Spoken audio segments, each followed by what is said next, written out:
Sorry, guys. I was ready and not ready at the same time. All right. This is the regular joint meeting of the Oakley City Council. Oakley City Council acting as the successor agency to the Oakley City Council, Oakley Redevelopment Agency, Oakley Public Financing Authority. This meeting is called to order at 6:30 p.m. Roll call. Councilmember Henderson. Here. Councilmember Fuller. Dr. OG is here. Councilmember Meadows. Here. Vice Mayor Shaw. Here. And I am Mayor Anissa Williams, present. We are going to have Councilmember Meadows lead us in the pledge.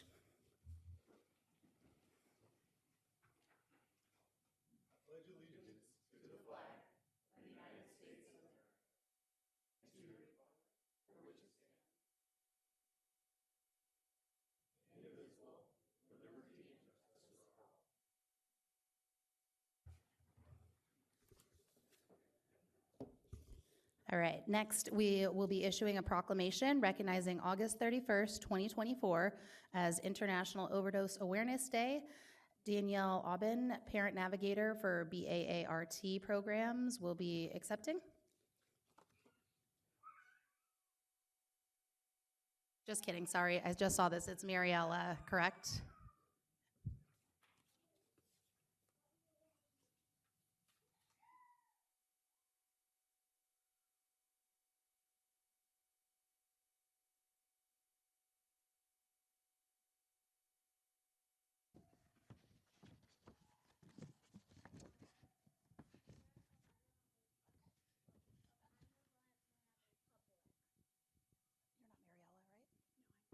Oh, you are here. Okay, great. Awesome. Okay. Amazing. Good job. Nice to meet you. All right. So here is our proclamation for International Overdose Awareness Day, August 31st, 2024. Whereas the City of Oakley does affirm and acknowledge the harm and hardship caused by drug overdose, and whereas we recognize that the purpose of International Overdose Awareness Day is to remember loved ones lost to overdose and to end the stigma surrounding substance use disorder and drug-related deaths, and whereas we resolve to play our part in reducing the toil of overdose in our community, which continues to claim the lives of Oakley community members every year and forever affects those who loved and cared for them. And whereas we affirm that the people affected by overdose are our sons and daughters, our mothers and fathers, our brothers and sisters, and are deserving of our love, compassion, and support and remembrance. Now, therefore, be it resolved that I, Anissa Williams, Mayor of the City of Oakley, along with the members of the Oakley City Council, recognize August 31st, 2024 as International Overdose Awareness Day throughout the City of Oakley.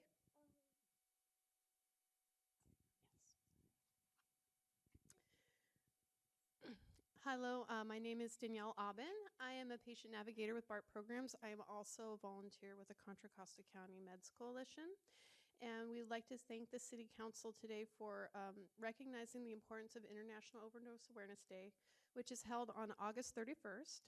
It spreads the message about the tragedy of drug overdose death and that drug overdose is preventable. I would like to thank recognizing this importance and also to encourage our citizens to recognize the importance of those seeking substance use disorder related treatment, celebrating those in recovery, rather than stigmatizing them. Thank you so much.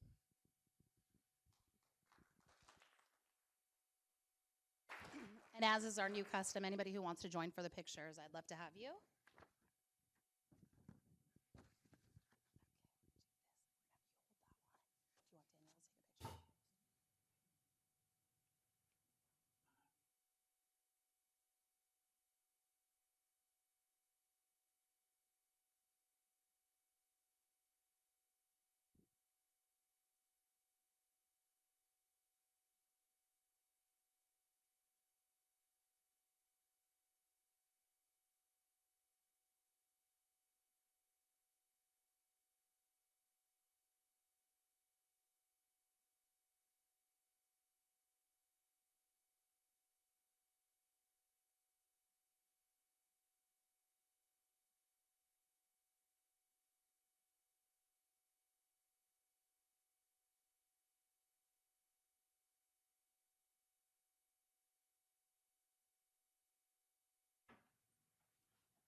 All right, we are now going to be hearing about the American Discovery Trail update, and I know Colin Coffey would like to provide an introduction for this item.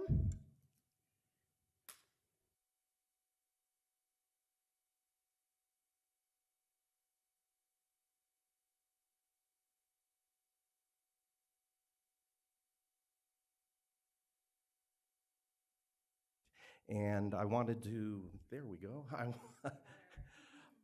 I am who I mentioned, and I wanted to come to you tonight to represent the Park District and introduce my very good and close colleague, John Mercurio. John represents Ward 6 of the East Bay Regional Park District. That entails Concord, Pleasant Hill, Walnut Creek, and the San Ramon Valley. So he is here tonight in a very different capacity. He is, and we're very proud of this at the Park District. John is the California coordinator of the American Discovery Trail organization. With his background and extensive experience in the California trail system and his role in the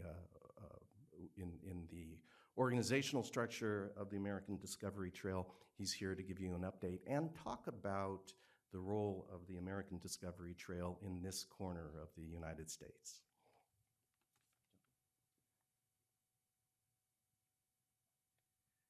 Thank you, Colin, and Madam Mayor, members of the council. John Mercurio again, California coordinator and also a board member of the American Discovery Trail Society, which is who kind of runs that trail. Let's see if I can get this right. What I forgot to ask is, how do you advance these things?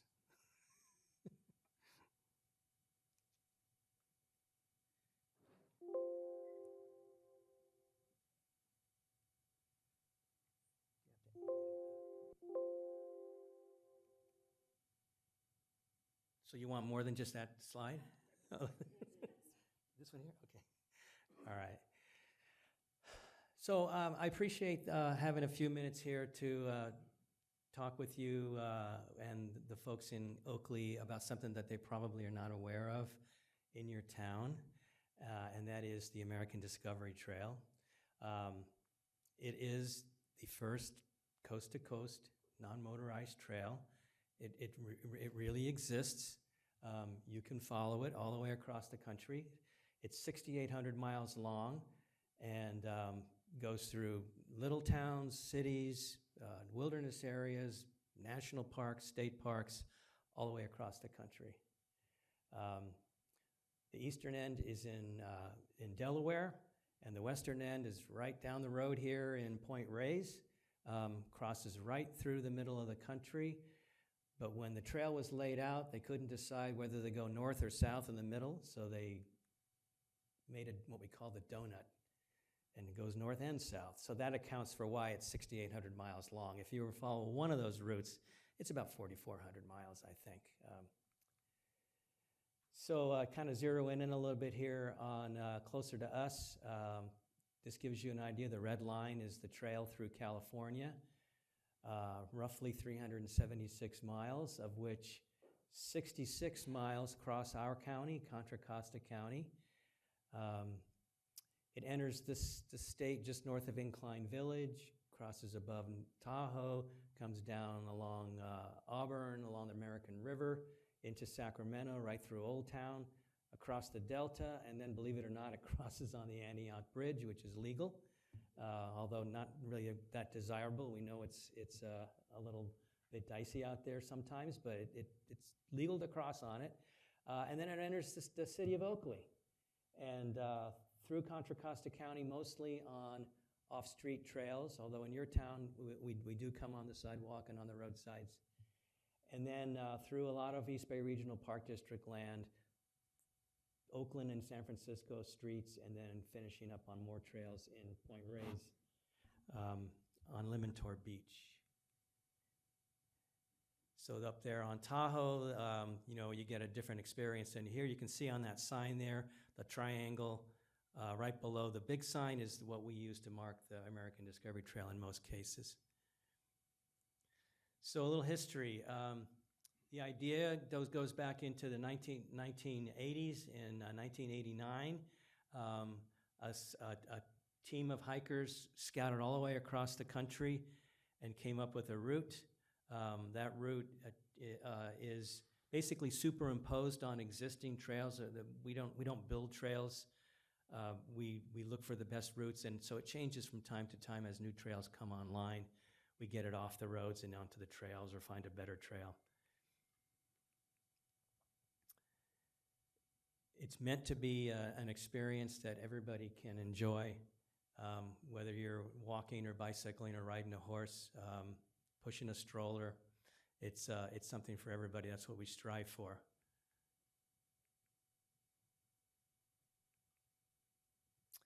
And I'm on the board of this nonprofit, the American Discovery Trail Society, started in 1996, and each state has a coordinator who's responsible for organizing any kind of volunteer events that we might have. Sometimes I know I've organized a little bit of signage, going out and putting signs up with permission always, and also we're the contact point when somebody wants to do the trail. I get emails, hey, I want to cross the Sierra. Should I start in March? And I say, don't. They get all excited. They want to do it early. I said, don't even bother until June.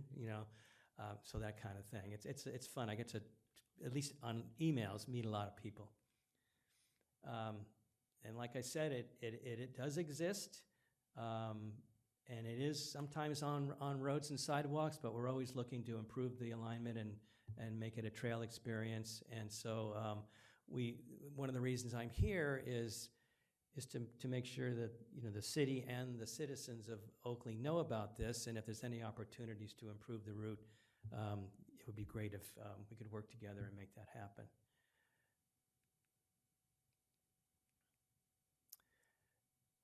It really is a connector. There's a lot of north-south major trails in the United States, but there's not very many that go across, and ours does. And you can see that list there. It's pretty extensive connections that we make through the United States.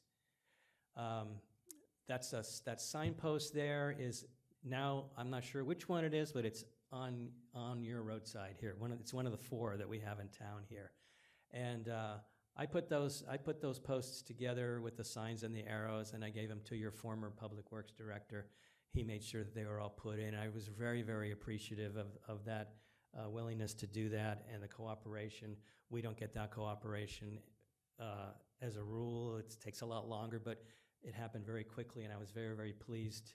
So when someone comes off the Antioch Bridge, they're not going to get lost here. They're going to be able to follow it. It comes down Bridgehead onto Neroli, and then it connects with the East Bay Regional Park District Trail, the Delta de Anza Trail. One of the great things about coming through Oakley is when I took over the job, it went through Antioch, and I changed the route to go through Oakley because it's a much better route, and there's some really great businesses that trail users would want to use. You've got motels, you've got restaurants, you've got little stores. You've got a number of things that are right on the trail, and I just thought we got to take advantage of this. So that's why we did the reroute, and it comes through Oakley now. One day when I was hiking, I live in Concord. I was hiking between Clayton and Black Diamond Mines. I ran across these bicyclists up on the Black Diamond to Mount Diablo Trail, and that is the American Discovery Trail. That's a section of it.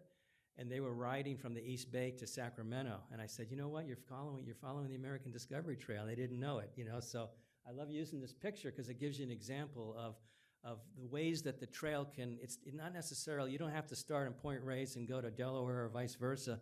It plays the roles, local roles and regional roles as well. I've heard people say, I'd love to walk across California. That seems doable. But gee, how am I going to do that? I say, well, the American Discovery Trail is one way to do it, and it's a beautiful route. What are the benefits? We might think that they're obvious, but I think they're worth going over here. Residents, tourists, and businesses all receive benefits from the trail. recreational opportunities. I like the idea of Oakley feeling like they can be part of the chain, you know, all the way across the United States. I like that idea. And, you know, you may not know it, but there have been, you know, I'm not going to say numerous, but there have been quite a number of folks that I've known of that have hiked across the United States and come right through here. And they shopped in your stores, and they you know, ate in your restaurants and that sort of thing. So it's a great, and when you think about, they've come from, if they're coming westbound, they've come through Sacramento, and this is really the next town they come to, so they're really glad to be here. Just, you know, while I'm here, if any folks in town are interested in helping out, you know, we can use membership. And that's kind of how we support ourselves. We have very limited funding, so memberships are a great way. If you go to the website, which I'll have the address at the end of this presentation, you can find my, you know, under California Coordinator, you can find my email, and you can contact me directly if anybody wants to volunteer. And again, I would be giving you an opportunity to volunteer anywhere in California that you'd be willing to go. So there it is, www.discoverytrail.org. Again, thank you for the opportunity to come and speak. And if anybody has any questions, I'd be happy to answer. Any questions from any of the council? Councilmember Fuller? Just a comment, if I may, I'm glad you decided to go Tahoe down instead of Mojave Desert up to LA. So if you would consider that. The Pacific Crest Trail, I think everybody knows, starts in San Diego and has a lot of desert before it gets cool. So thank you. Well, I might add that it has a Bay Area bias because some of the original folks that started it are from the Bay Area. So it was always gonna come through the Bay Area. Yeah. All right. Well, thank you very much. Appreciate your time. You can reach me. I've given you some material that you'll get, and my card is there, so you can contact me if you're interested in doing that. Thank you. Thank you. All right, moving on to item 1.5, Contra Costa County Fire Protection District Update. This will be presented by Scott Wanamaker, our Assistant Fire Chief, EMS Division.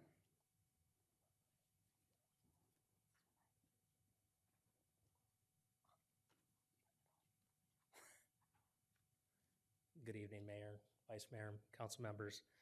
Again, my name is Scott Wanamaker, and I am the Assistant Chief of Contra Costa Fire's EMS Division. I'm here tonight to just give you another update of your fire district.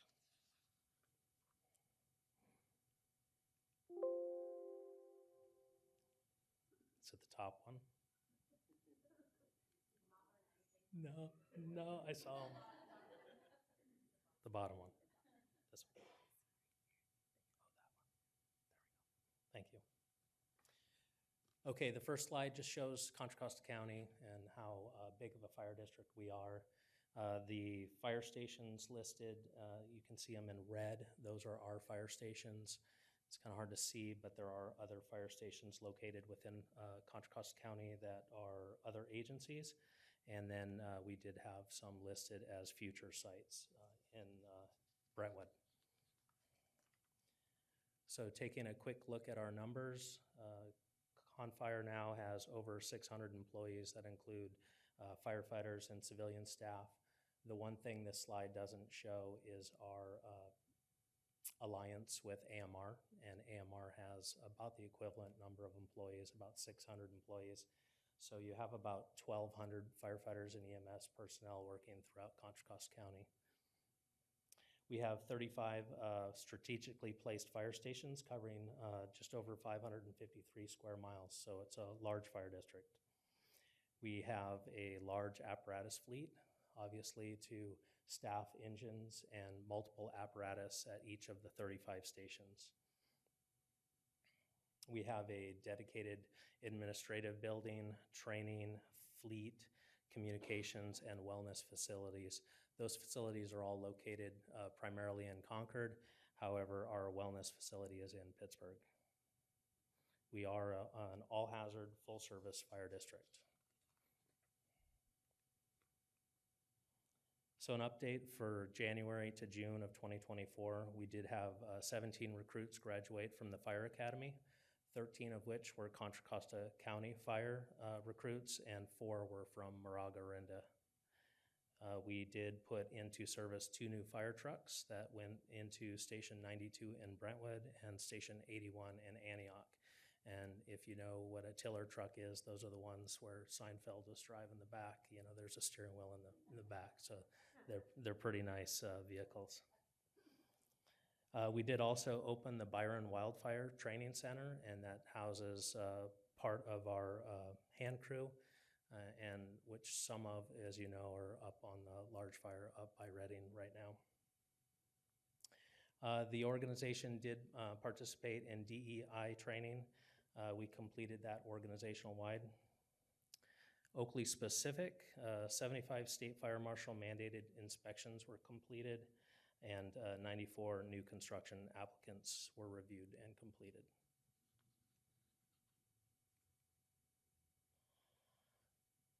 So lots of numbers on this one. This is our Fire District July report. So these numbers are for responses in the month of July, typically one of the busiest months for the Fire District. You can see we had 11,779 calls for service in the month of July, which is quite a big number for us. If you look at just some of the numbers as you go down the column, you can see 5879 for EMS and then 2504 for ambulance-only calls. So if you add those two together, that's our EMS response for the county, which again is the majority of the calls that we respond to. For the city of Oakley specifically, we ran 425 calls in the month of July, and I'll just go through each of those. There were 29 fire alarms, ambulance-only calls, 29, 279 EMS calls. We had 9 fires others, so that could be several different types of smaller fires, 1 structure fire, 70 miscellaneous calls, 2 rescues, 6 vehicle accidents for that grand total of 425 calls for the month.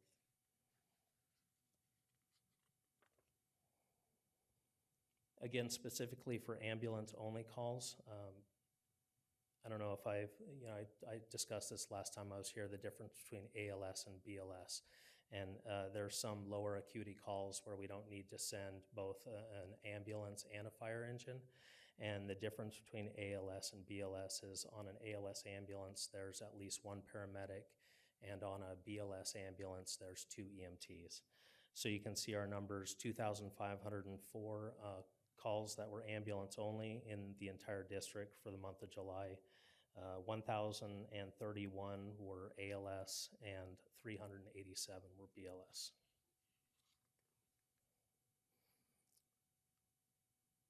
So the next slide is the city of Oakley specifically, 29 ambulance-only calls, 13 were ALS, 9 were BLS, and the remainder were 5150s, so 29 calls. And then again, we had 279 additional EMS calls in the month that also included an engine. All right, moving on to the wildfire threat here in Oakley. I've said this before, we are not in the high fire severity zone here in Oakley. You can see by the chart we're the gray and green color, but there are other areas within the county that are in that higher fire severity zone. We are in a longer and less predictable fire weather trend, as you've seen across the state on the news, I'm sure.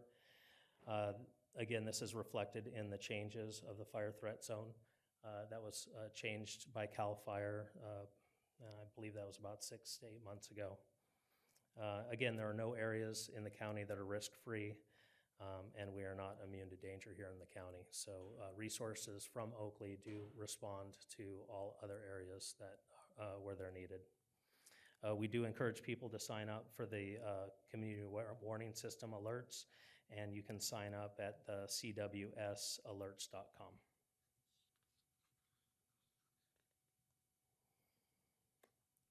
So we do have one slide here that just talks about the 4th of July statistics. So on the 4th of July, typically our busiest day of the year, we had 1,104 calls into the comm center. That's a lot of calls for our folks to handle. 317 of those ended up in dispatched incidents. 128 were EMS, 92 exterior fires, 16 vegetation fires, 13 structure fires, 8 other miscellaneous fires, and 60 other total incidents. It's important to note that we did have 3 traumatic injuries in the county caused by fireworks this year. And all these numbers are not for a 24-hour time period. This is from 10 a.m. on the 4th of July to 3 a.m. on the 5th. So quite a few calls. Our folks were very busy out there this year. I did pull some extra numbers just for the city of Oakley. We had 12 calls in Oakley, 4 exterior fires and 1 residential structure fire on the 4th of July. The structure fire ended up just being a fence on fire, and I think it did have some exposure to the house, but there were some calls due to fireworks in the city of Oakley this year. So disaster preparedness, this is our 4th quarter focus. October marks the 35th anniversary of the Loma Prieta earthquake, and CONFIRE is marking this occasion by performing a review of our policies and procedures and also providing training that focuses on disaster preparedness. We will also be publishing some messaging on our social media platforms to support disaster preparedness. And we are also participating in National Shakeout. And National Shakeout this year is on October 17th at 10:17, so that's easy to remember, 10:17 at 10:17. So we encourage everyone to participate in the National Shakeout this year. That's all I have for you tonight. Do you have any questions? Any questions from the council? Councilmember Fuller? Yes, when originally the merger went between ECC, FPD, and CONFIRE, that when it occurred, we would be able to get service here from other areas should it be necessary. In other words, one of our concerns, we only had 3 stations, and if they were all there, we were somewhat not merged with CONFIRE that could. Are we drawing some of those from Walnut Creek or Antioch up here to service Oakley? Or?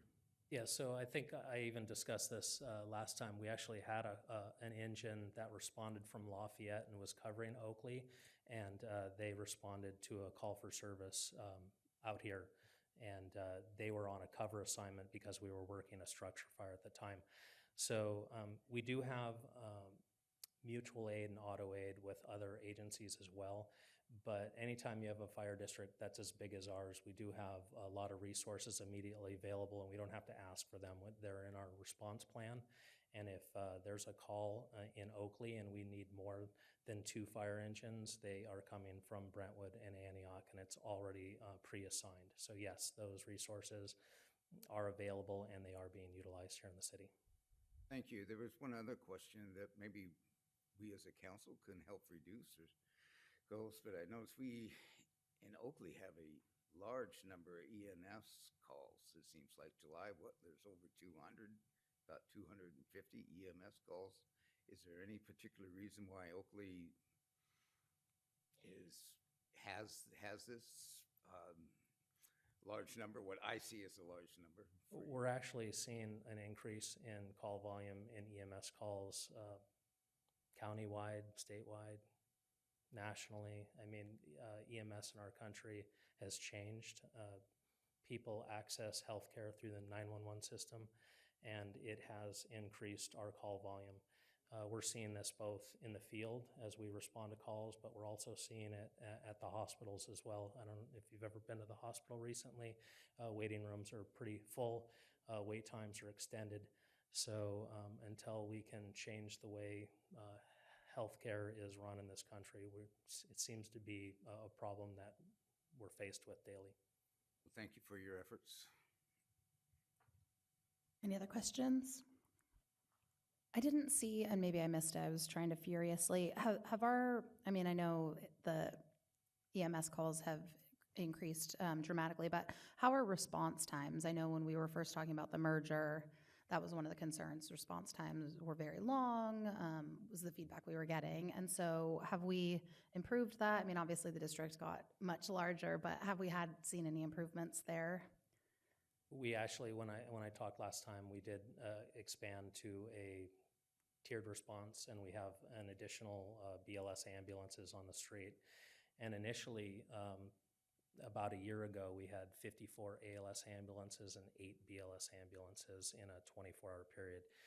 Currently, we're at 54 ALS and 18 BLS. So we have a significant number of additional units that are available to respond.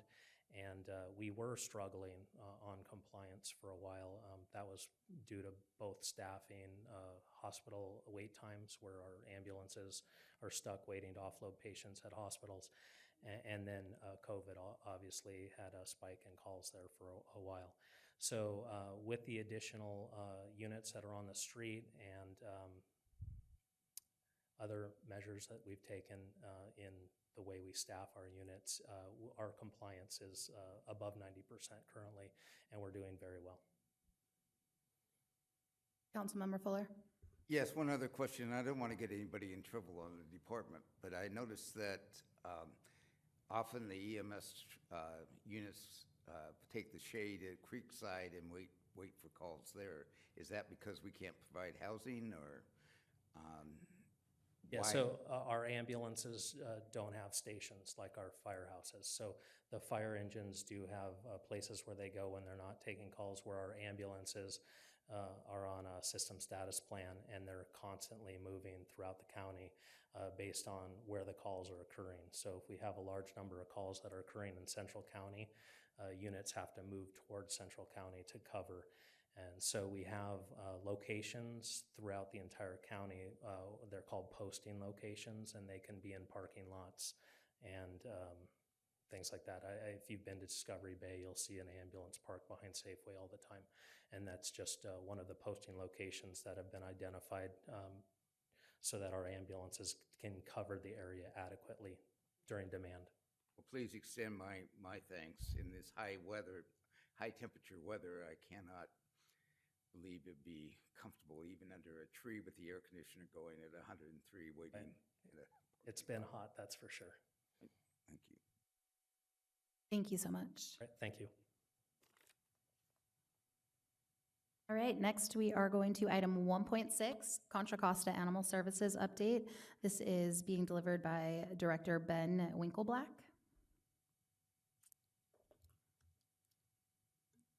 Good evening, Madam Mayor, Vice Mayor, Council. My name is Ben Winkleblack. I'm the Director of Animal Services, and I'm here to update you on our operations and thank you for being a partner city. I did that so they didn't feel bad about doing it before.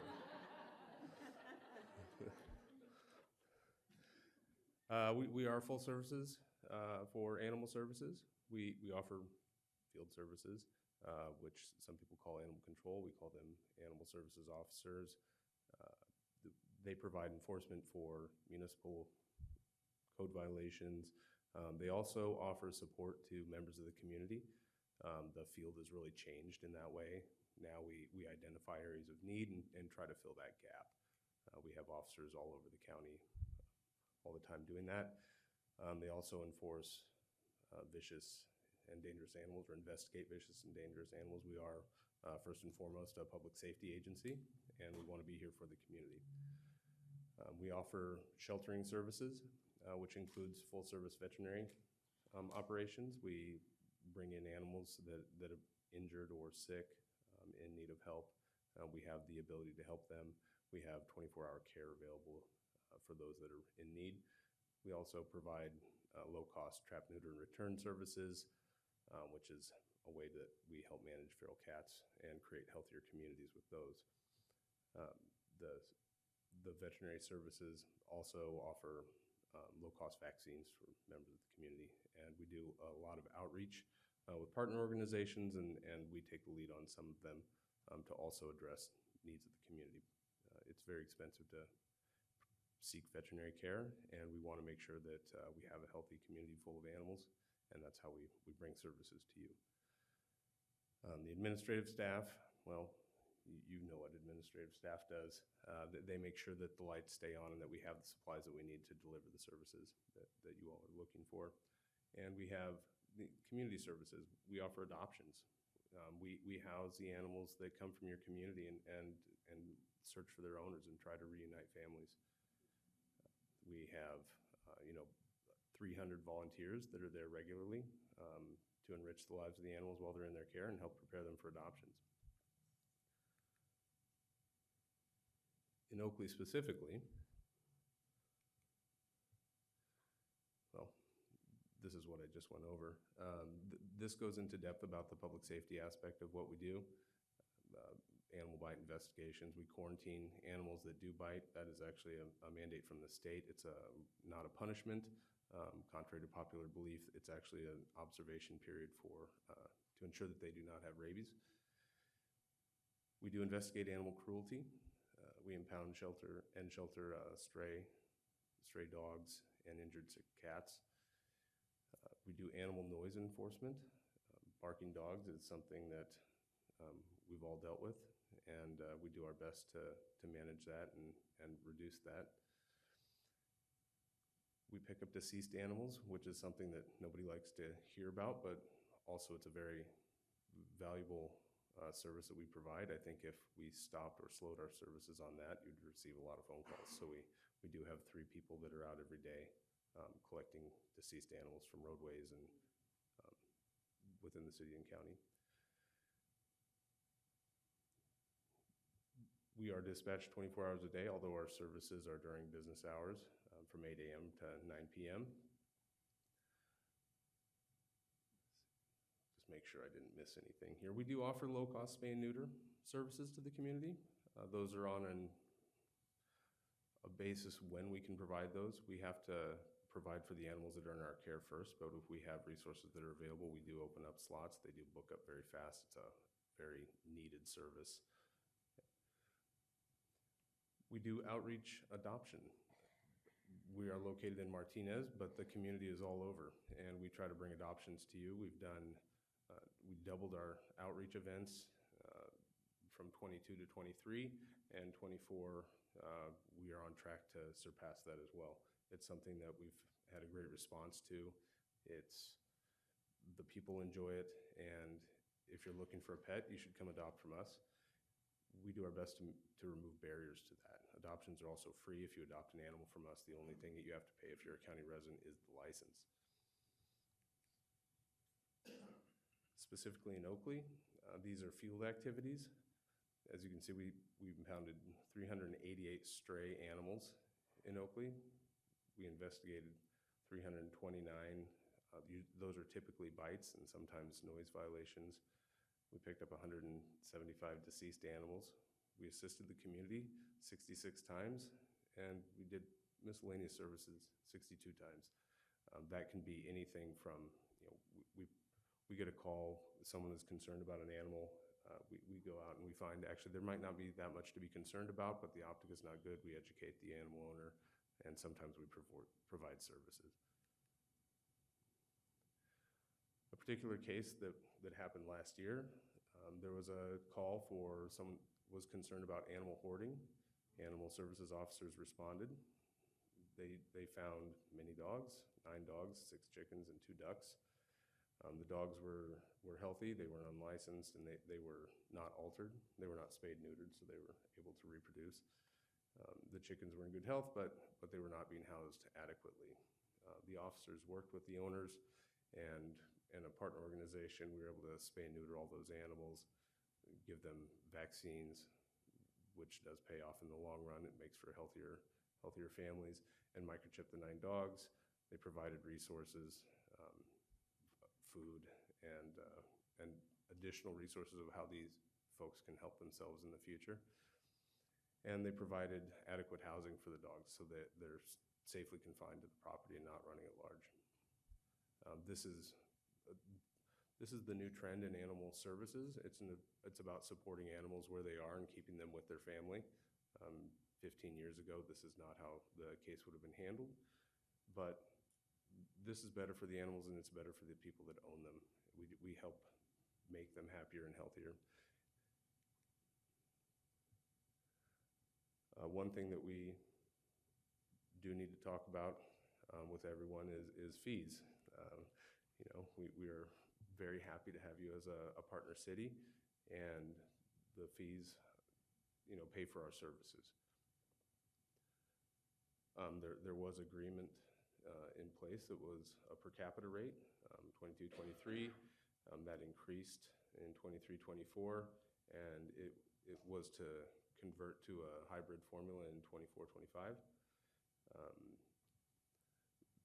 The math is up there. It's how we calculate these fees. It's animal services minus the user fees and the county contribution divided by service area and population. We can get into math if anybody really has a question about that, but you know, our costs are going up, and veterinary costs and veterinary supplies have gone up almost 100% in the last couple of years, and it's making it harder and harder to do a good job at what we're trying to deliver. The 24-25 animal services cost calculated $12.11 per capita per the formula in February of 2024, but based on feedback from the cities, that cost was adjusted and lowered to $10.92 per capita. It should be noted that the county cost for animal services is $34.04 or $32.04 per capita for 24-25.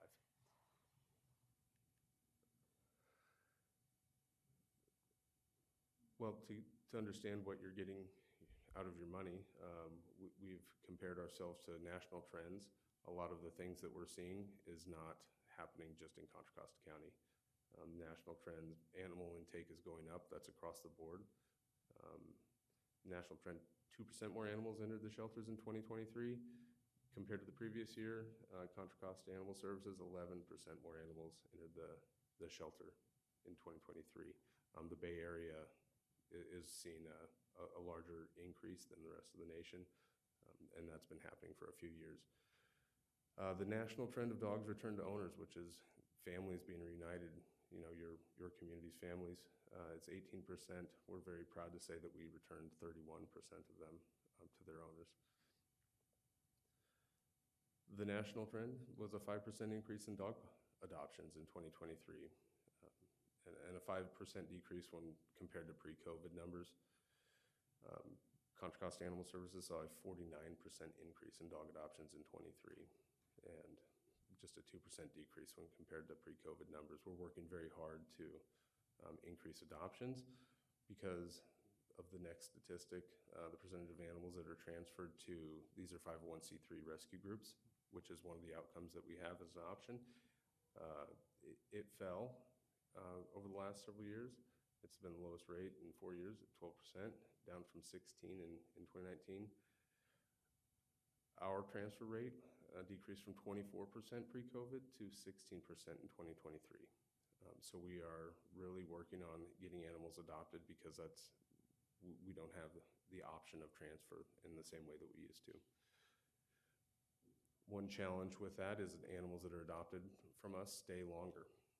Animals that are transferred to rescue partners are picked up much sooner. We don't have the operational cost to care for them during that time, but we still want to do the best thing for our animals in our community. So we've really worked hard to increase the number of animals that are adopted from our agency. And we're going to continue to work on that because I expect the trend of transfer rates to continue to fall. Capacity for care, this is a buzzword in the field. It is what is our capacity to care for the animals, and it's based on several things. It's how many animals do we have in our care, what resources do we have appropriate staffing to provide for them. It's more than just putting them in a kennel and throwing food at them. We need to enrich their lives. We need to address their medical issues, and that number moves around. That number changes based on staffing, and it changes based on the type of animals that are in our care. Last year, our annual intake was just over 7,100 animals. It's a lot of animals to care for. The adoption, transfer, and return to owner outcomes totaled just over 4,000 animals. Something that's important to note is an average daily intake of 19 animals per day and an average daily output of 11 animals per day. We have a math problem here that is compounded by some of our availability. Animal intake, we are available to provide that a safe place for animals to go 7 days a week. We currently have the availability to perform adoptions only 5 days a week. Again, a math problem. What are we doing to address these challenges? We've hired a shelter intervention coordinator. Some of the animals that come in our care may not need to come into our care. We have resources that are available to them. The community is there. There's groups out there that can offer support, and we have somebody that helps people navigate those resources. Hopefully they never need our care. We've increased our licensing and microchipping. That 31% of animals that were returned to their owners, this is how we get them back in those homes. We do an annual, or it's not an annual, it's a licensing amnesty. We do it every other year, where penalty fees are waived for licensing. Our objective here is to get animals licensed. Animal licensing is two things. It is based on the rabies vaccine. It's a public health issue, but it's also identification, and same as microchipping. If animals are stray, we want them to go home. We want to find their owners, and this is a way to do that. So we try to incentivize them by waiving the penalty fee for failing to license or being late. We also are offering microchipping at outreach events. We have outreach events several times a month where we're offering microchips, and this is your animal's ticket home. We're trying to educate the community as well as far as best practices as animal ownership goes. And that takes volunteers. We have a staff member that does that. We take resources to them, and we've had really good turnout. We partner with other agencies. We had a vaccine and microchipping event at the shelter on Saturday, and last count, I think 246 animal owners were served.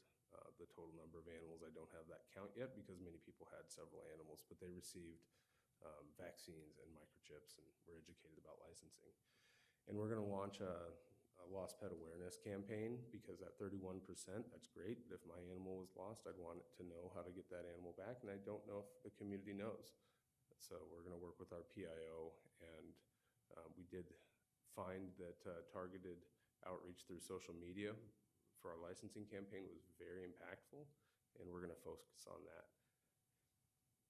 Because if we can bring that up to 50%, that's great.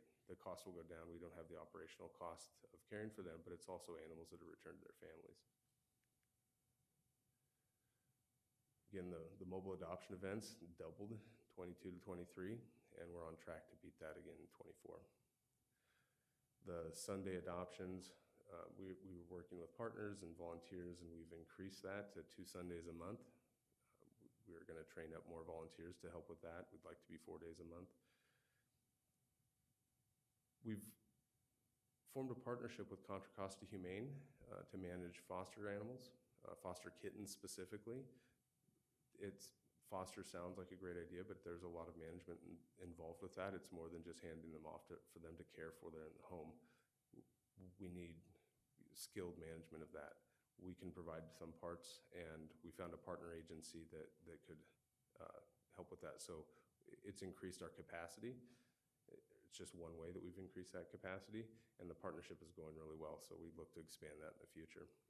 This is the second year. The first year was a much smaller footprint than we have now.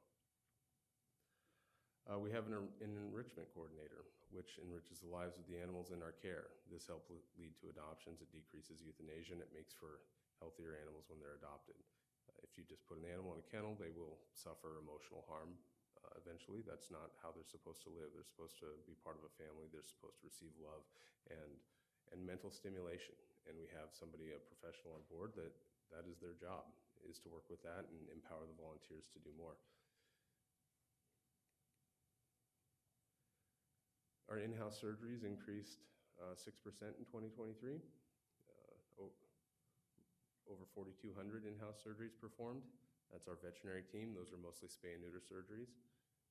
Although we do have to amputate legs and, patch up animals that were injured in one way or another. We also have allocated $150 in 2023-24, $150,000 from the Animal Benefit Fund to local groups that also provide these services. We're stronger as a group, and this empowers them to provide these services. That net about 700 spay and neuter surgeries, which is quite a bit, and that's through multiple groups. We allocated an additional $100,000 in 23-24 to local groups providing spay and neuter. Oh, I'm sorry.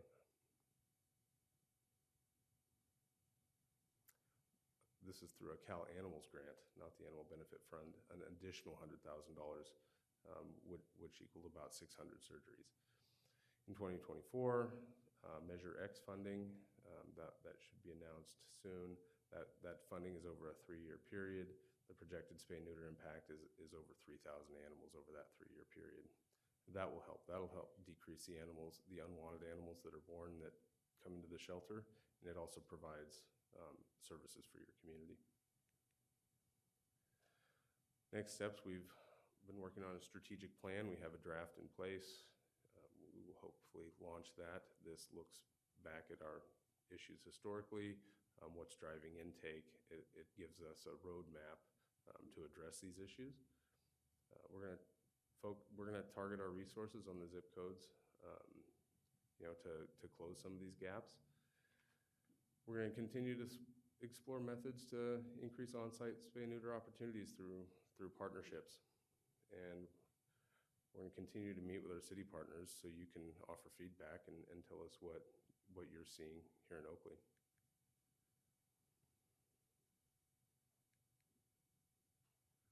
And that's all I have, but I hope you have questions.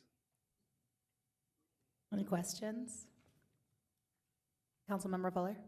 Yes, over 4,200 surgeries. Can you say what the predominance of surgeries there are? They said, are you including neutering and spaying as one of them? Yes, most of those are going to be spay and neuter surgeries. So that was 700, but that still leaves 3,500, right? Many animals are spayed and neutered when they come to us. I'm sorry, I didn't. So the reason that 7,000 animals came in and we only performed 4,200 spay and neuter surgeries, many animals are spayed and neutered before they arrive at the shelter, so they don't need that. And some animals are transferred to rescue partners that are able to provide those surgeries. If I understand correctly, and maybe you can help me, but the surgeries are performed on a voluntary basis with the vets within the county, or? Voluntary basis? You mean an animal owner can elect to have that procedure done at a private practice? Right. In other words, vets running private practice like to be paid.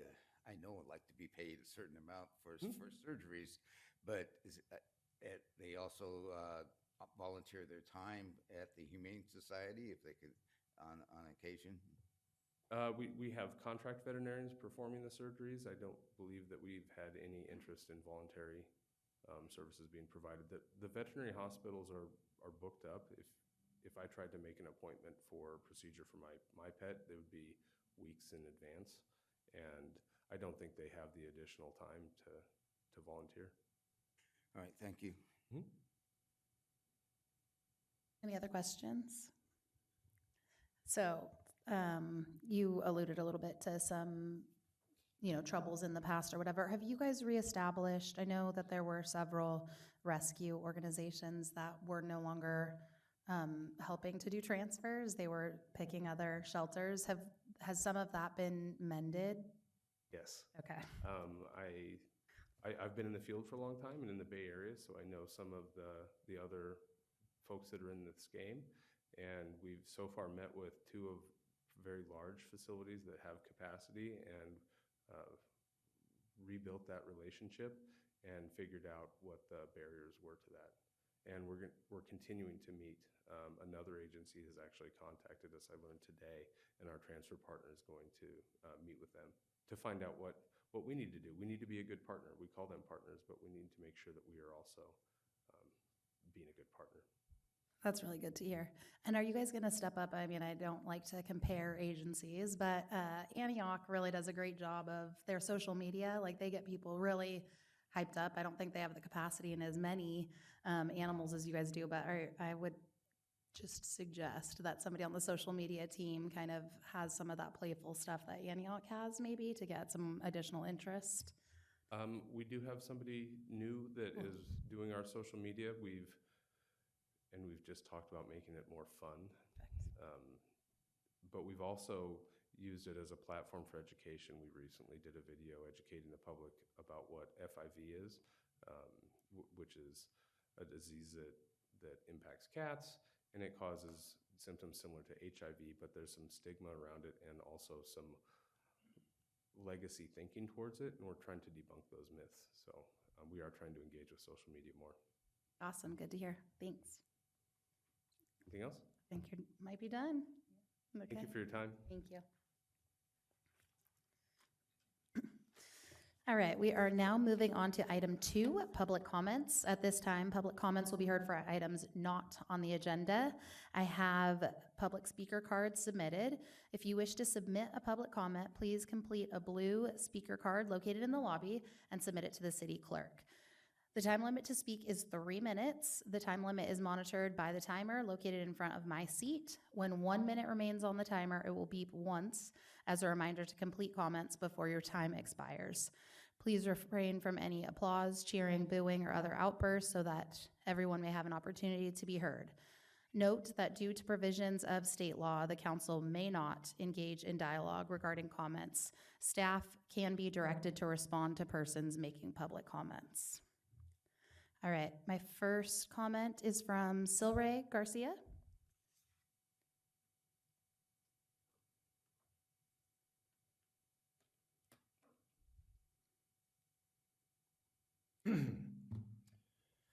Good evening, Commission, Mayor. My name is Silray Garcia.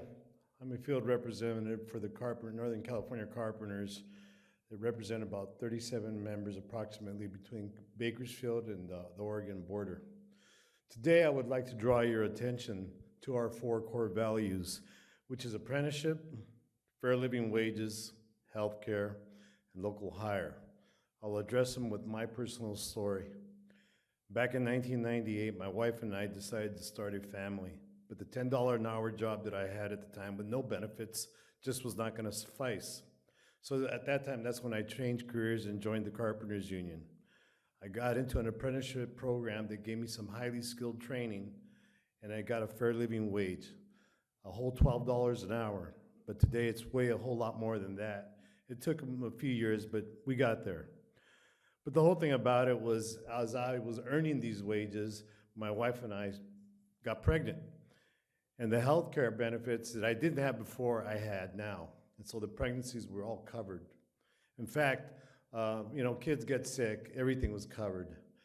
And a couple years, actually 4 years ago, I suffered 2 massive strokes. That was all covered. Had I not had benefits, I probably would have done what most guys without benefits do, is just take some aspirin and wait it out till they probably die or end up an invalid. I thank God for the benefits that I have. It's only by the grace of God, I believe, that I'm alive here today and I have a good life. I also got local hire. I was actually able to live in the area where I worked, or should I say worked in the area where I lived. Most of the jobs that are out there today, some of these construction workers don't live here. A lot of those houses that are being built down on these new roads and some of these new tract homes, they live in places like Modesto or Los Baños or Merced because they could only, at $20 an hour or $25 an hour, they can't afford to live out here. So today I would ask that you remember that not everyone shares my good fortune. A lot of people don't. but there's a few of us that do. That's probably maybe 1 or 2%. All I ask is that when you decide on some of these projects that you guys are deciding on right here in these chairs that you have, please remember that not everyone shares that good fortune. Thank you. Thank you. Next, we have Supervisor Diane Burgess.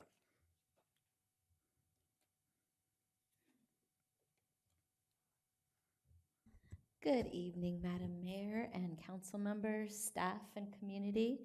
I wanted to show up today to remind you of the project that we're all working on, and that is the Oakley Library. I have a few notes here to remind you all that for 20 years, the Freedom High School and Liberty Union High School District have been patiently waiting for us to have our own library.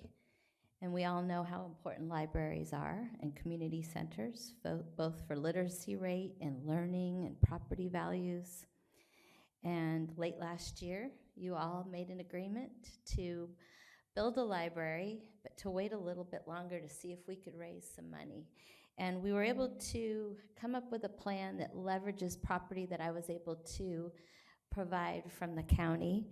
And it's a really great plan. But that fundraising, that optimism, we've seen some changes in our state government funding and in the federal. And so I wanted to show up today to get people a little bit more excited about fundraising. The Friends of Oakley Library are having a fundraiser this week, and I was going to give them a little shout out, but they've sold out. So good job for them. But I wanted to announce tonight that I am going to be contributing $250,000 from my Livable Community Trust Fund towards the new library. And I'm hoping by making this announcement that other businesses and foundations can way exceed that contribution, because I really believe in this project and I don't want to lose momentum. And I know that we've been hearing that there are other folks that are looking to contribute. So I wanted to just kind of create a little bit more urgency to get people excited about donating towards this important cause. So that was all I had to say. Thank you for all you do. Thank you. We're supposed to hold applause, everybody. We're holding applause. Thank you. I said it in the beginning. All right, next we have Enrique Samra. Sorry.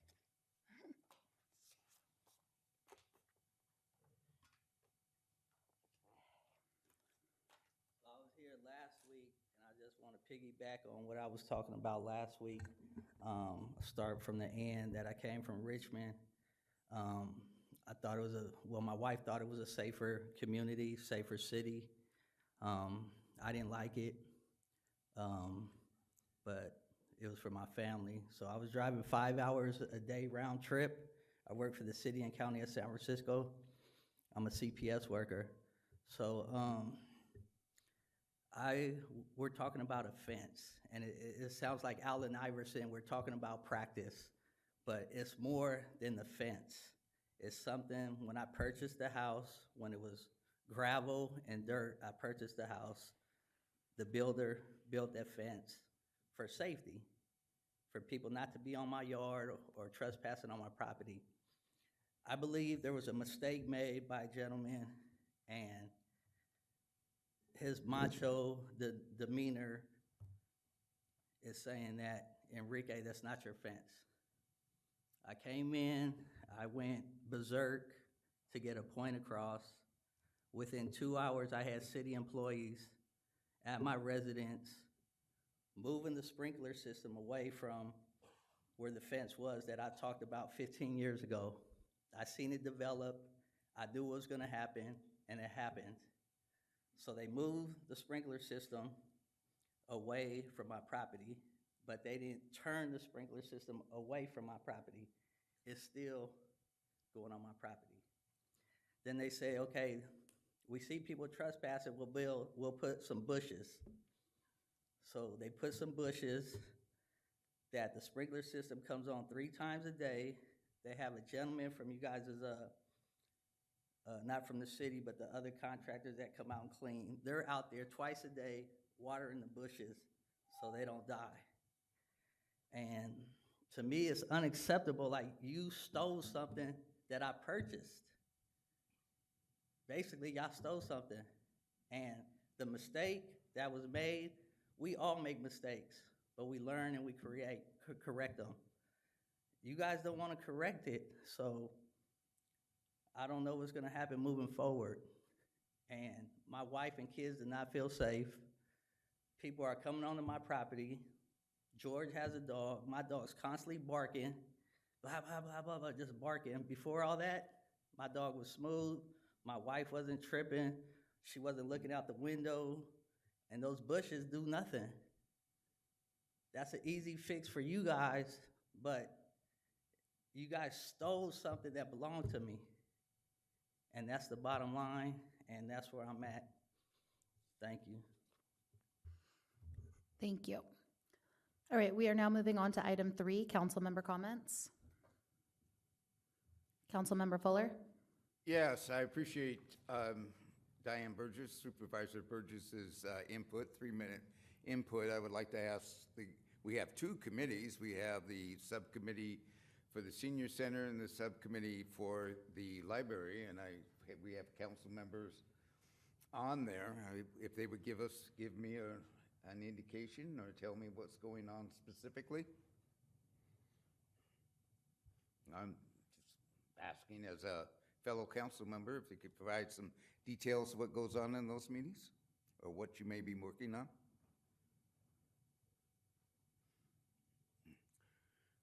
Okay. All right, we are now moving on to item 4, the consent calendar. Are there any items anybody wishes to pull, or do I have a motion to approve? I have items to pull, and we'll start with 4.2. We'll pull 4.2, 4.6, 4.8, 4.9, 4.10, 4.11, 4.15, and 4.16. Do I have a motion to move the remainder? Move approval. Second. Okay, we have a Yes. first and a second. All in favor? Aye. Opposed? Abstentions? All right, passes 5-0. Okay, 4.2. Councilmember Fuller. Yes, what I have is page 5 under 3. It's number 3, council member comments. Dr. Fuller shared that his service dog, Ivar, developed a tumor on his spleen, had a splenectomy on June 21st, and passed away June 23rd. We use a double pronoun there, which I thought was a little confusing. I was hoping we could change it perhaps to Dr. Fuller mentioned Ivar loved being here. It'd be to clarify the pronouns. And then on page 11, Mayor Williams opened the public hearing and called Marilyn Tiernan. Marilyn Tiernan, a person who's easily recognizable from the Diablo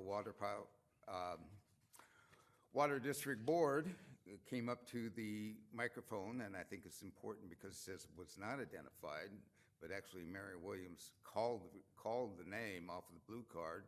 She came up and identified that her nephew was an attorney, and she had been asked by many people in the community, including people on the dais, to come forward and present her legal expertise, which she had because her nephew was an attorney, that cannabis could not be put across. And it was directed mainly at me. It said, Dr. Fuller, you need to understand, I'm a legal expert, and that's the way it is. So I think the minutes ought to reflect the accuracy of that conversation.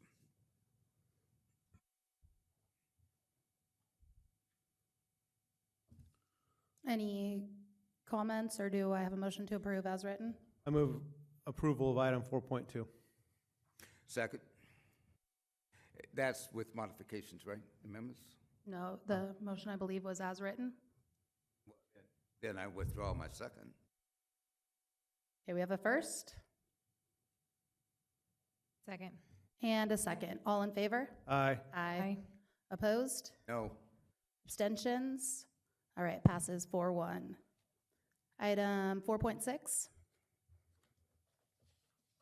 Also you, Councilmember Fuller.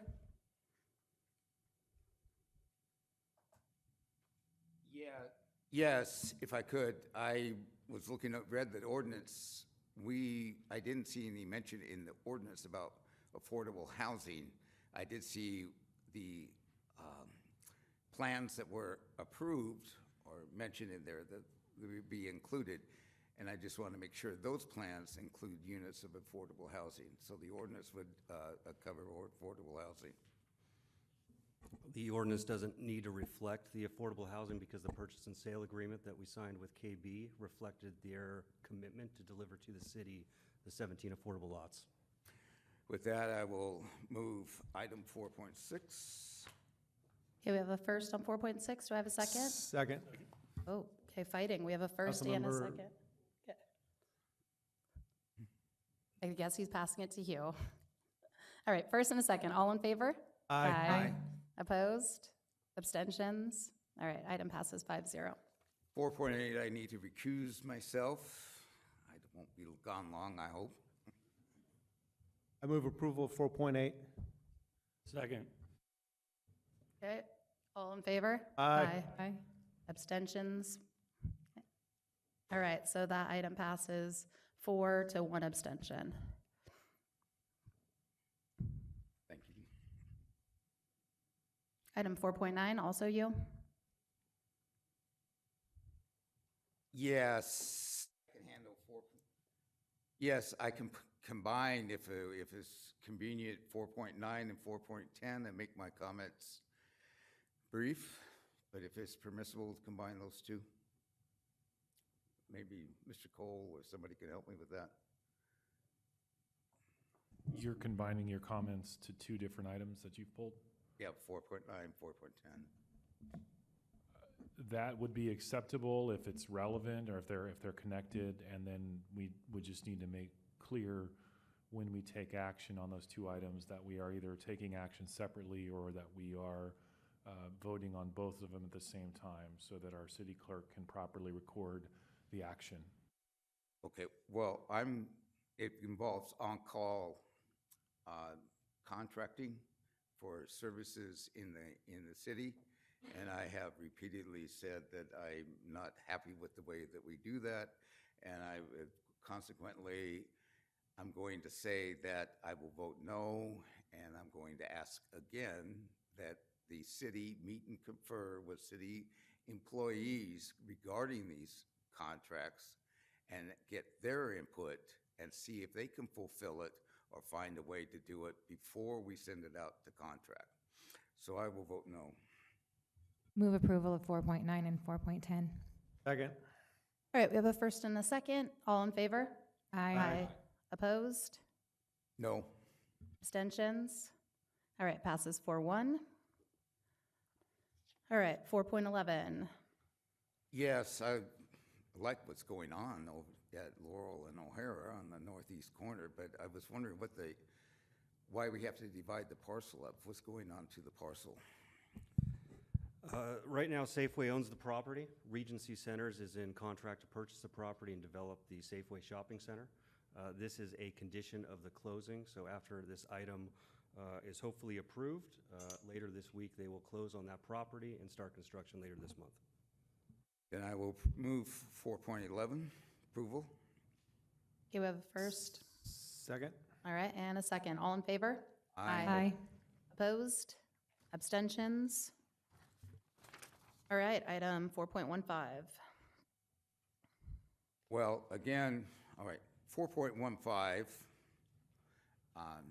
my 4.15 and 4.16, if you want to look there, but they're both involve investments by the city. And my comment is that I don't contest the figures, but I'm seeing habitually now, not because necessarily of anybody in the city staff, it's the way the world is going now, but we're having a continuous downtrend in our investments. And I was wondering, number one, I like it when it's on the regular calendar, but number two, if we have an answer to what maybe might cause that to go in another direction. I would just answer that with, we are continually talking with the folks that we invest with, and they are continually providing advice to us, and we are considering that and making necessary adjustments to the items that we invest in.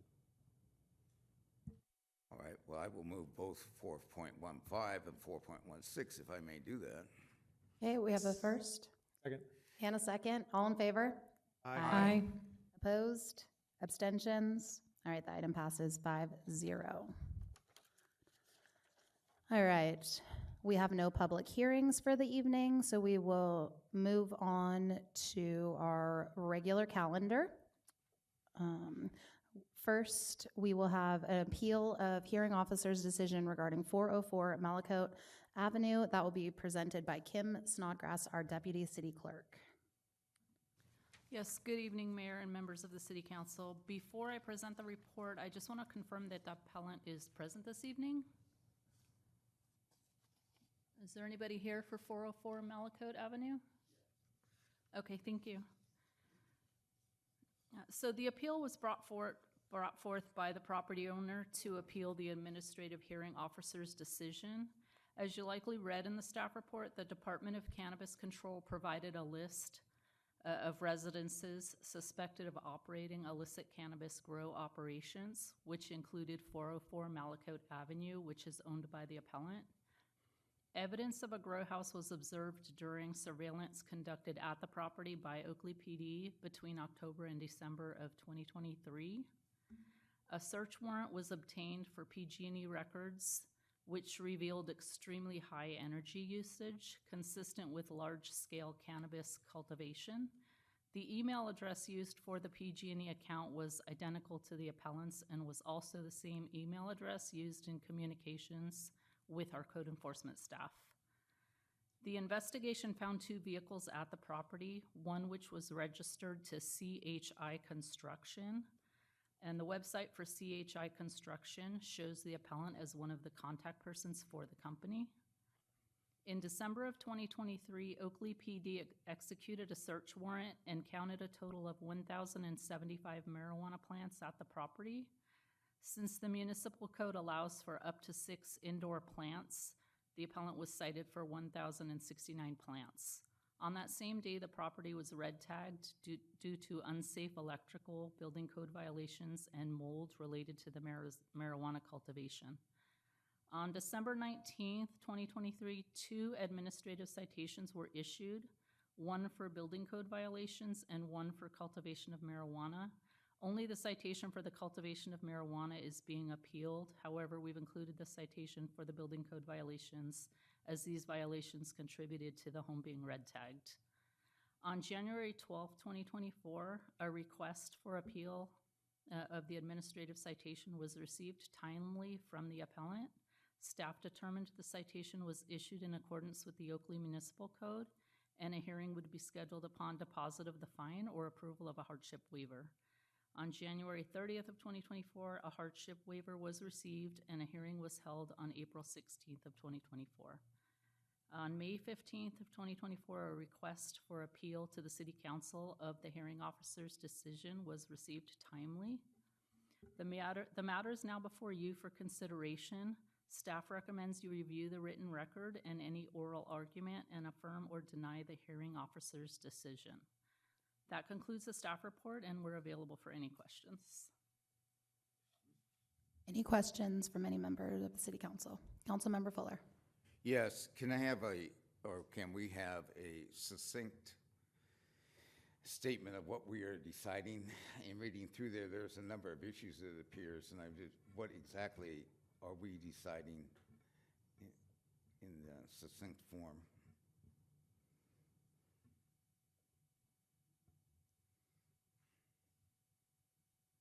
So the decision would be to uphold or deny the hearing officer's decision.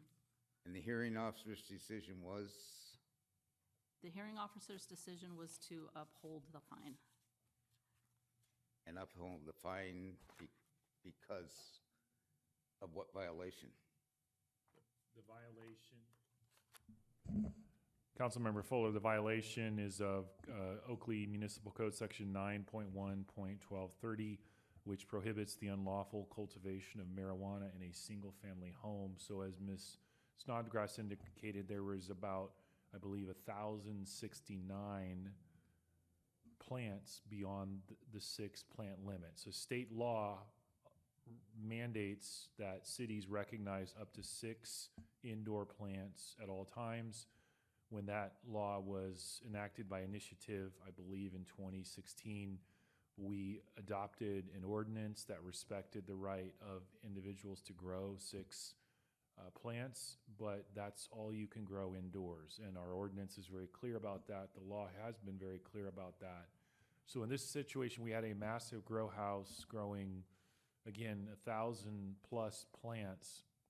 And so tonight, the question is, do you find that the facts are sustained? In other words, the findings of the hearing officer decision is in your packet. I will say it as a matter of precedent. This is really the first major cannabis appeal, but we have had some appeals. Some of you might remember the swimming pool, the chemical. Very different matter, but I do think there is some precedent or some previous situations where the council has, I would say in an act of equity, reduced the fines if it feels circumstances warrant the reduction in fines. So tonight, the range of actions would be, at the extreme end, you can sustain the fine in the amount that the hearing officer awarded. On the other extreme end, the bookend, you could deny or you can grant the appeal and basically find entirely in the favor of the appellant, in which case the appellant would be found not to have violated the city code and would not be obligated to pay any amount. And then in between, if you sustain the finding of the hearing officer, but you feel there are some circumstances that justify a reduction in the award, and I'm not advocating for that, I'm telling you that is within your authority, then you could use some equitable factors to reduce that. So I'm happy to elaborate, but that's what's before you tonight. Thank you, sir. And you mentioned, we have a range of things that we can do. I think in the past, we've mentioned that we can do a lien against the house. Obviously, this is a large fine. So what are the different options as far as the payments to the city for the fines? That is, yes, that is another matter. So typically, we would lien the amount against the property and place that on the tax roll, because that is really the superior way to collect and the best way to actually enforce. But again, in the exercise of equity, we have had payment plans, which, we have adopted a few of those, which, we've gotten creative. My office has worked with applicants, and sometimes they are appellants, sometimes they've had counsel, and we've found ways. So it really is up to the council. It really depends on you. I think, if you wish to reduce or try to give the appellant an opportunity to comply, or you want to reduce the financial hardship on them, there are ways to do that. Okay, thank you. Vice Mayor Shaw. The $106,000, that is just the marijuana portion of the fees? Yes, the building permit violation or the building code violation was only for $130, which is on our schedule. That's the first level of a building violation. That's not being appealed tonight. Thank you. Okay, great. So can we hear from the appellant?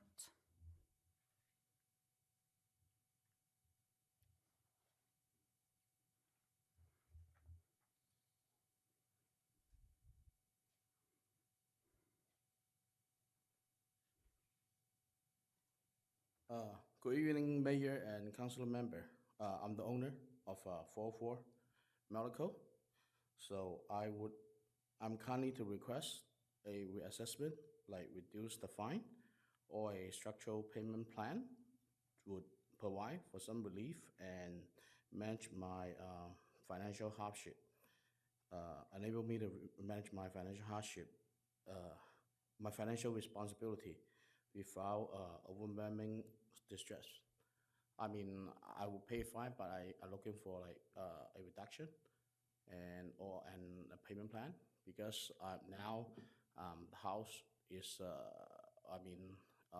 remodel, so I'm getting a loan to get the house done. So yeah, this is what I'm appealing for. Thank you. Any questions? Councilmember Meadows? Oh, You want to stay sir, up you there? have to stay. Yeah, the council will have questions for you. So the house is put back together? The house right now is to get the mold test done. So it's just done today.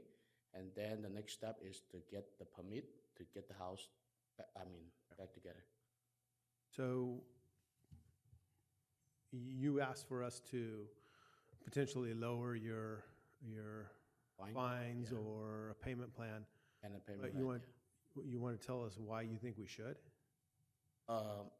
I mean, because it was your house. Yeah, I make a mistake. So I'm asked for forgiveness to help me out because like I do not have the money to pay the fine right now. And Do you have I debt wanna on the get- house? I'm sorry? Do you have a loan on the house Yes, right now? yes. What's your loan amount? I own about 650 something. Yeah. So, I mean, if we did a payment plan, I mean, if it was a full amount, we're looking at about $9,000 a month. I'm unable to afford it, to be honest. For $9,000 a month, I'm making about $4,000 a month right now. So I would like to see if you guys can give me a reduction and a payment plan for me to get out of this situation. Councilmember Fuller? Just to be sure, you're saying that there was over 1,000 marijuana plants growing in there and that you had a commercial grow inside the house. Is that correct? Yes. Okay, thank you. So I think in the appeal, I read that you were not aware that the plants were growing. Can you explain, because you did say that you visited the property a couple times. Yeah, because I ran it out. I ran to my friend, and I just go there just for 2 times, and once I bought the house, I ran it out, and he's growing marijuana inside. So I never been there in the house, and then all suddenly, I think the police come and sweep out the house, and I got a call. So, this how it go. Okay, 1,000 plants are really hard to miss. And then what about the PG&E bill? The PG&E bill, if I'm renting a house out to somebody for, I think it said $3,000, $3,500 a month, how are you then subsidizing their electricity by paying a $16,000 bill for 1 month? Yeah. That was November's, was $16,000. 16. The PG&E payments for November Yeah. were $16,000. There were 3 different payments made that totaled $16,000. So you were far underwater there, right? If he's only paying $3,500, you're paying more than that for that person to live there. You weren't alerted by anything there? Like I say, he's growing marijuana inside, and then he asked me to help him make the payment, so I paid it. So I kind of suspect, but the thing is it happened already right there. So yeah. Okay, Councilmember Meadows? So you have a lease with this person? Sorry? Oh, actually, does this person, do you have a construction company? No, I don't have construction. I work on a Because there was a construction company that was mentioned. I work on a construction company. You work for a construction company, and then he's an employee there also? No, he's not the employee. Well, why was the truck there? Probably him driving it. No, I don't have a truck there. No, why, but there, it sounded like in the write-up that there was a truck there that was registered to a construction company in San Francisco. Okay. Yeah, I don't know about that.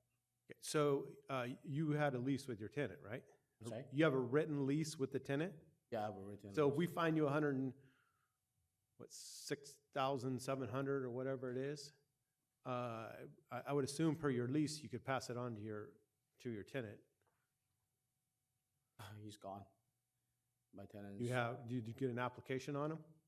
Huh? When he rented, did he just fill out an application? I mean, I got his ID. I got his ID and then a signature and just the lease, with the lease. Have you talked to an attorney? No, I haven't talked to the attorney yet. I mean, because I'm a landlord, and if well, first off, if I discovered my tenant was growing marijuana, I would start an eviction. So it's on record. I mean, I can't just throw them out, but I would start an eviction.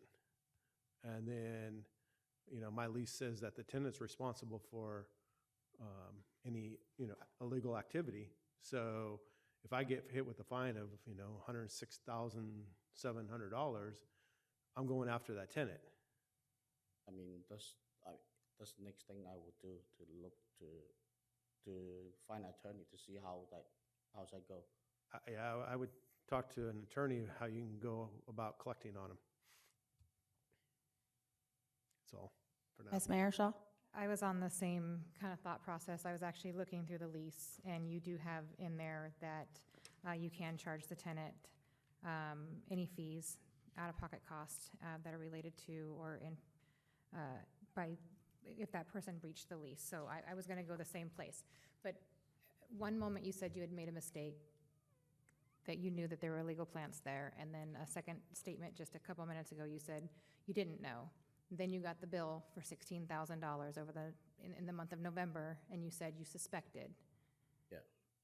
Did you go research it? I mean, I didn't go research it. So who in your lease, who was responsible to pay the utilities, the PG&E, the water? Who was responsible to pay that? The tenant. Whose name was it in? It's under his name, but I mean the PG&E is under tenant's name too. So when the payments were made, they were traced to an email address that belongs to you. Mm-hmm. So you made the payments Yeah, I on have a big payment. bill that was in his name? It was on his name. And then another inconsistency I'm finding, you had said he was your friend. What's that? He was your friend, that's who you rented to. Yeah.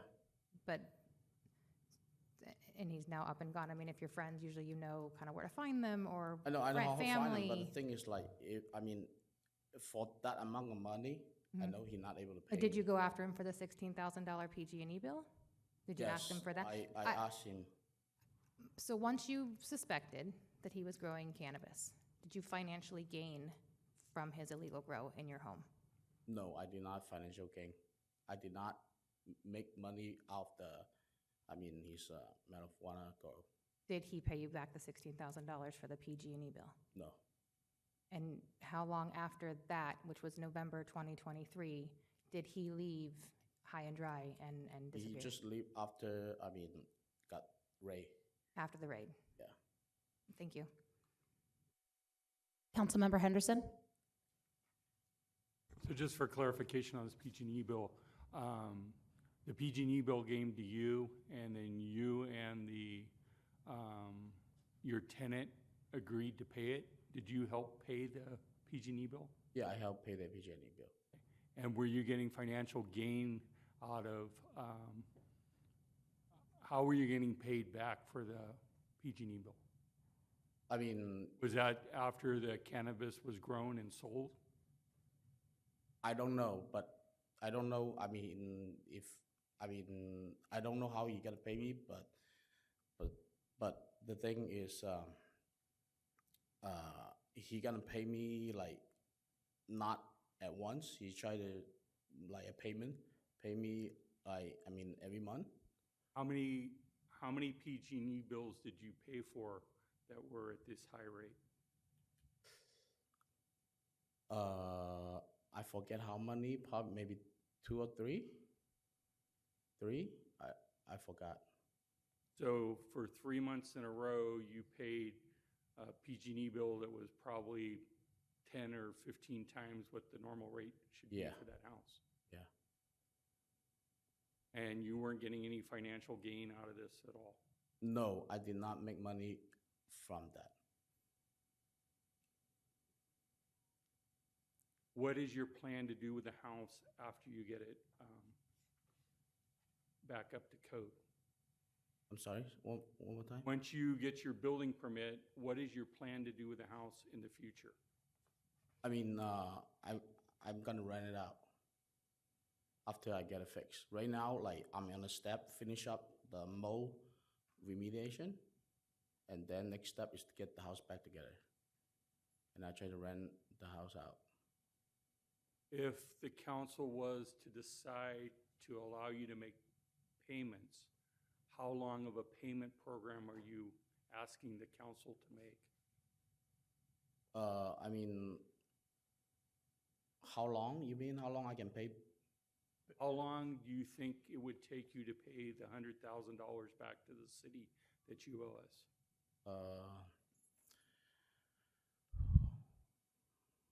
Couple year, maybe, yeah. So you're looking for 36 monthly payments to pay back the $100,000+. Yeah, 3-4 year, I would say, give me 4 year. Thank you. Vice Mayor Shaw. Quick question. One of the options that we have is to put the lien on the house. So if it sells, right, then we would get paid back.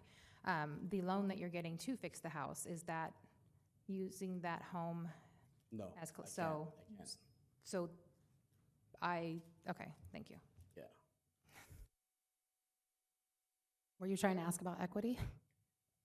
No, he said he was getting a loan. I was curious if he was using the home as for that, and if not, then the lien on the home, and then when it sells, it makes sense. But I didn't want to. Yeah, okay. So it seems like there's been some sort of change because you bought the house in 2021, and I believe it was 140,000 over ask. I don't know, is that 140 over ask? I just pay, I mean, I look for agent, that is the price at that point. Mm-hmm. So I don't know, is that over, but we look at, I mean, couple house is about the same, like per square feet at that time. So was your plan always just to be a landlord, even though you don't live out here, you live out in San It's Francisco? kind of investment. Okay. Okay. I hope when you want to rent it out again, you're planning on getting a property manager of some sort since you are not local to here, hopefully. All right. Does anybody else have any questions, or would you like to start deliberation? Councilmember Fuller? Deliberations, did you say? Yeah, I was asking if anybody else had any questions or wanted to start deliberation. Okay, well, there's no question that there was an illegal commercial grow going inside the house. That's been settled. As to the fine, I would be for assessing the whole fine, and that would be up to the owner to haggle with whoever he has to be haggled with how to repay it back. I'm from the old school, and I've actually been involved with it, but you go into an operation like that back in the day, and they would seize your whole house, sell it out from underneath you. You could come to court and try to get the money back, but most of the owners did not. So right now, the way the law is written is that the fine that you're getting, about $106,000, is somewhat a gift because of your commercial grow. my understanding, maybe Mr. Cole can help me, but in the state, commercial grows are still a felony. My understanding. An illegal commercial Yes, I grows. believe, yes, illegal Unlicensed. commercial grows remain a felony. Right. So I'm for holding up the hearing officers in the entirety and go from there. And sorry, we did not receive any public speaker cards for this, but if there's any members of the audience who wish to make a public comment, now's the time to do so. Any further deliberation from anybody? Councilmember Henderson? I am also for putting the whole fine out there. I think for the city's best interest that a lien does need to be put on the property. If the appellant wants to put a payment plan, I could see doing that, but no more than 48 months.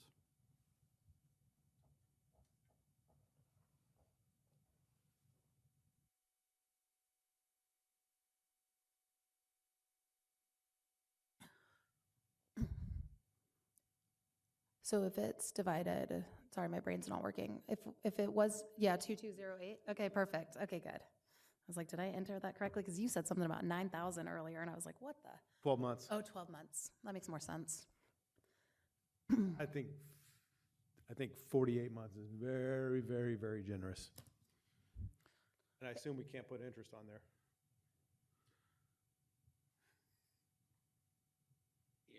If I may, I do have one more question. If we do a payment, which I'm not in favor of, but if that is what the council wants, will we still place a lien against the house until the fine is paid? Yes. Okay.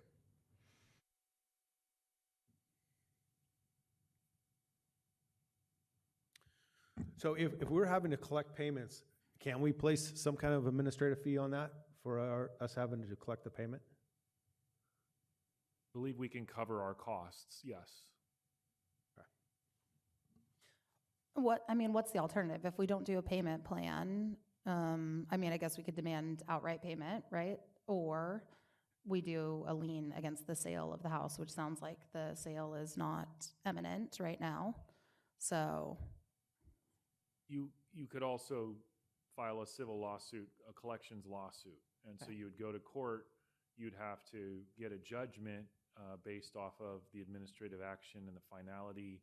Once you do that, then you can chase after the debt in the same manner that civil actions are enforceable, but really you're chasing after assets. You'd need to, that's not an easy process. okay, well, I'm personally for the payment plans plus our fees for taking those payments, because at least then we're not waiting for the house to sell.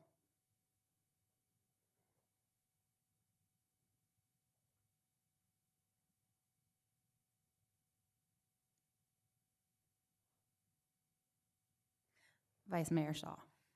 I would be okay with a payment plan, but 48 months is pretty generous as well. I was doing the math on, if it takes about 5 months of your rent to cover $16,000, and you had it rented for 17 months. I feel like there was some money coming in. I don't know if you have any other rental properties. I don't know what your assets and things are, but I think that if it's 48 and that's what you guys decide on, that's fine, but I would like to see the money come in. But I would prefer it not to be over 3 years. I just ran the math at 3 years. 3 years is $2,963 plus a month.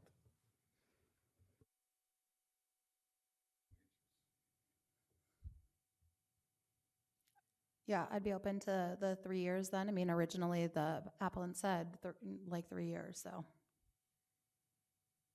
Can I ask how much work that will be if we have to collect the premiums and keep track of them and make notifications if there's late payments and settle those?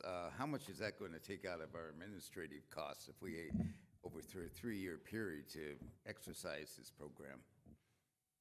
Well, for starters, I would have to draft the agreement which is not something, I mean, we draft agreements all the time. There would be what we call an acceleration clause, meaning if there's a payment missed, then we would have the right to accelerate, deem the debt entirely due, and then that would give us enforcement mechanisms that we could then take to court and enforce through that. So, setting up a way for the appellant to pay is not inherently difficult, and we would not. Again, we would, if there's non-payment, we might give like one missed payment, and then if it's a second missed payment, then we accelerate. We can be reasonable in that regard, but we're not going to just wait for 3 years. In other words, if we enter into an agreement, we get no payments, we will be able to immediately enforce. So that's how it will be written.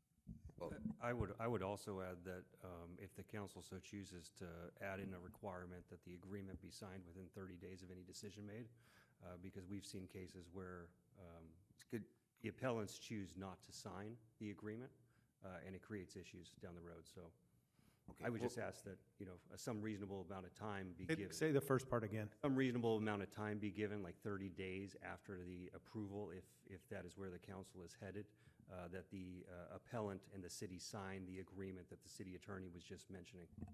Okay. And if the appellant doesn't sign within 30 days, lien's automatically placed on the house. My biggest problem is we now become the Bank of Oakley.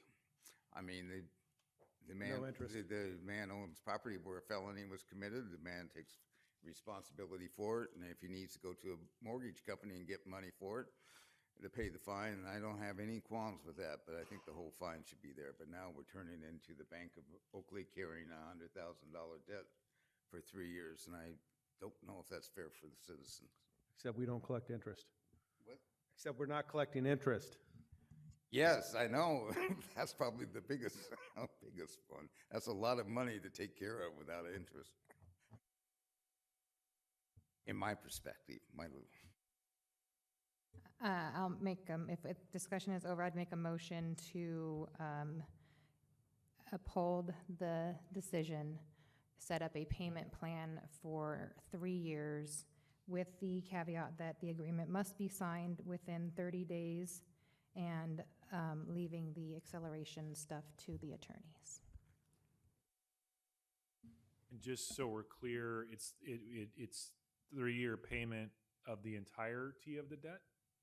And so, Councilmember Meadows, you ran that number? Could you just repeat that so I can write it down? $2,963.89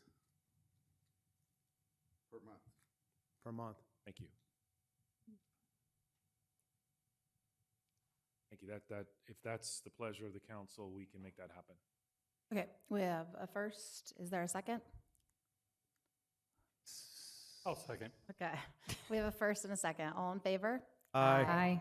Opposed? Abstentions? All right, it passes. Thank you. All right, we are now moving on to item 6.2, adopt a resolution authorizing the city manager to execute an agreement between the City of Oakley and the Liberty Union High School District for school resource officer services. This will be presented by Joshua McMurray, our city manager. Good evening, Madam Mayor, Madam Vice Mayor, members of the City Council. This is an agreement for school resource officer services that the city has been providing the Liberty Union High School District since 2000. So this is a continuation of the agreement that we've had in place. The current agreement did expire in June of 2020, and there has been a lapse, although the district and the city have been operating like there was an agreement in place. The district has continued to pay the city, and the city has continued to provide the same level of service that we always have. So what is before you tonight is essentially an extension of that. It's a 3-year extension. It is retroactive to July 1st of this year, just to make it clean. And in the staff report, it identifies the payment that would be due in each of the fiscal years. And this is payment for 50% of the base salary, not including any incentives or benefits. And that is consistent with the other agreement that was signed earlier this year with the elementary school district. So staff is recommending that the city council authorize this agreement to be signed, and I'm available for any questions. Thank you. Any questions from the city council? Okay, I do not have any public speaker cards on this, but if anybody in the audience is wishing to speak, now is the time. All right, any deliberation then, or do I have a motion? Councilmember Meadows. Move approval. Second. All right, we have a first and a second. All in favor? Aye. Opposed? Abstentions? All right, item passes 5-0. All right, we're moving on to, oh wait, you're trying to ask for a break? Okay. Break? Okay, I'm sorry, can we do a 5-minute break? I'm so sorry, everybody.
All right, thank you for a break. We are now back. All right, we're moving on to item 7.1, our city manager report. We're gonna separate this out a little bit, so you're gonna go over A and B really fast, and then we'll move on from there. Correct. I only have a few updates. The Heart of Oakley Festival is coming up in September, so I just wanted the community to be aware of that. September 21st here at Civic Center campus from 11 a.m. to 4 p.m. We also have Friday Night Bites and another summer concert Friday, September 6th. We have attached in 7.1B the business license update from the month of July. And then for item C, we also provided as a request for a future agenda item from the last city council meeting, we provided a memo from the community development department about the status of ongoing building and code enforcement cases at the Carol Lane Apartments. So that is there, and staff is available for questions. And before I hand it over to you, Mayor, to handle item C, which is the report from the Oaks Apartments, because our new chief building official is here in the audience, I just wanted to formally introduce Conrad Frome, and he is a fairly new employee, just the last month or so, and just wanted to give him a shout out.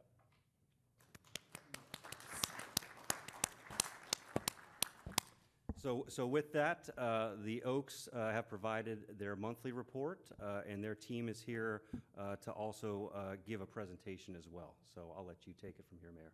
Okay, great. We'll call you up to do the presentation, but we have a couple of public comments first, so we're going to take those. So first we have Jackie Ryder. Good evening, thank you. Our concern is there's a lot of repairs being done, fortunately, but some of them, my belief and what I've understood is that they need permits for what they're doing. Replacing pipe, and today they were doing the deck next to mine, the balcony next to mine, and because it was sagging, and they only replaced like a 12 by 12 square, and looked like part of a beam had been taken out. I may be imagining things, but I'm just concerned that things are being done, especially when it's electrical as well. My neighbor had water in her overhead light in the hallway, and I just think that those kind of things need permits for people to have the work done. And a bathtub being replaced, and because that's why the water was in the light in the hallway, because the tub above had leaked and was draining water into it. So my concern is electrical shock if someone had come home and touched that light switch. So I'm just making that comment to see if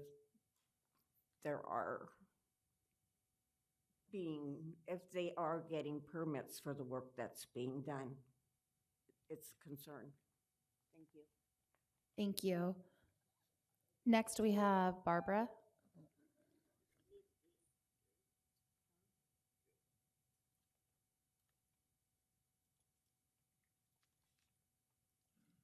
Barbara Bautista from the Oaks, Building 81. And part of what I wanted to say was the fact that we had a flooding in our building about a month ago, and the second floor was like ankle deep, which I never thought would occur on a floor. But the staff, they came over very quickly. Tenants were out there with their, whatever you call it, dust pans and stuff, and took us close to 2 hours to get that water out of there. But it was impressive to see how they all worked together and everything. And so I wanted to say, that was good. I have seen other improvements as far as the landscaping and the cleaning. What else do they have? That's improved quite a bit. And we're getting less complaints from the people in different buildings. And when I say different buildings, I do talk to people throughout the week, different buildings, walk around, that kind of thing, and so gather some of the information. I think that they're doing a good job. Is there more to do? Always, absolutely. I'd still like to see communication get a lot better. They've improved it, but they still have a ways to go. Yeah, and I just wanted to let you know that things are progressing, which is nice to see. And maintenance has increased. So they came and fixed a wall in my kitchen area that a pipe had broken, and they had to take the wall and go in it and everything. And the gentleman, Anthony, who came to fix it, he didn't just patch and paint that wall. He did the whole section of the wall so it would all blend in, and that hadn't been done before. So I was impressed with that and pleased. So things are improving. We still have a ways to go, and I appreciate being able to go back and forth with management and upper management. So far so good. Thank you. All right, and we also have a public speaker card for Velma Wilson.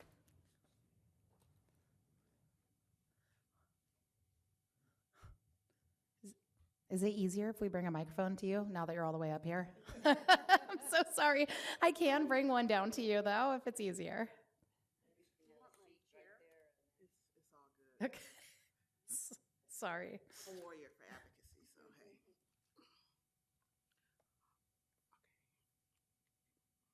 Hopefully time hasn't started.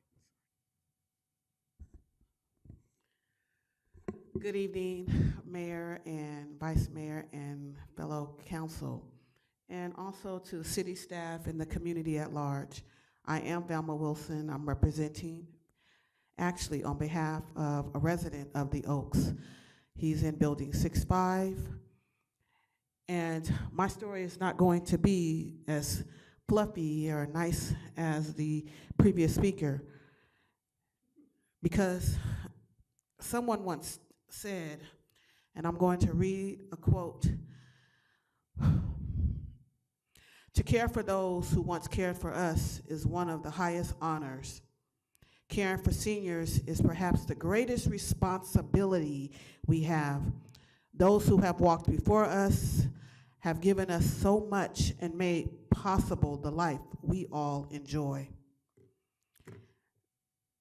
I stand here representing someone who was recently lost his leg. The Oaks really need to be ashamed of themselves because that building and their accessibility is not ADA compliant. The doors do not push. You cannot push the door if you are wheelchair bound. And even now, my newest situation, if I didn't have someone to open the door for me, I would struggle. That's my first complaint. My next is paperwork was submitted on behalf of the resident that currently stays in building 65. 3.5 weeks ago, I have spoken to, and I'm going to name names, Janelle Shakira, who runs that office, called yesterday as early as 8 a.m., spoke to someone. Shakira was in a meeting. She left approximately 4:10. I get a message that she's now on vacation and no one is taking her stance.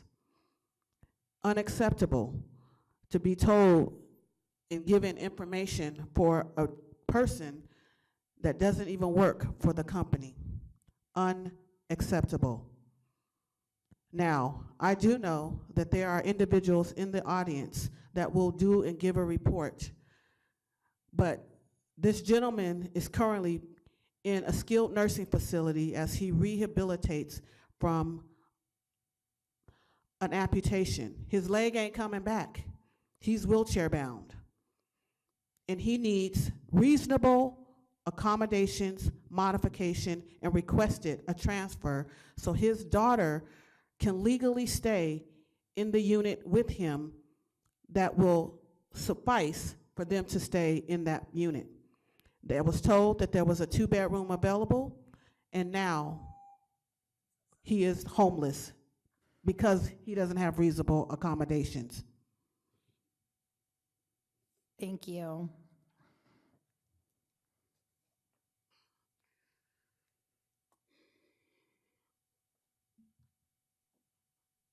You're fine. Take your time.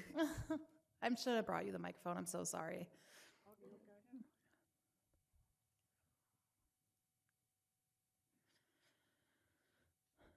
Okay, so Josh, right before you said if we still had any questions on any of the reports, so you gave the code enforcement, would now be the time, or do you want to wait till after they do their slides? I think it's at your pleasure. Okay. I just had questions because it did say that several were eligible for citations, and it appears those haven't been issued yet.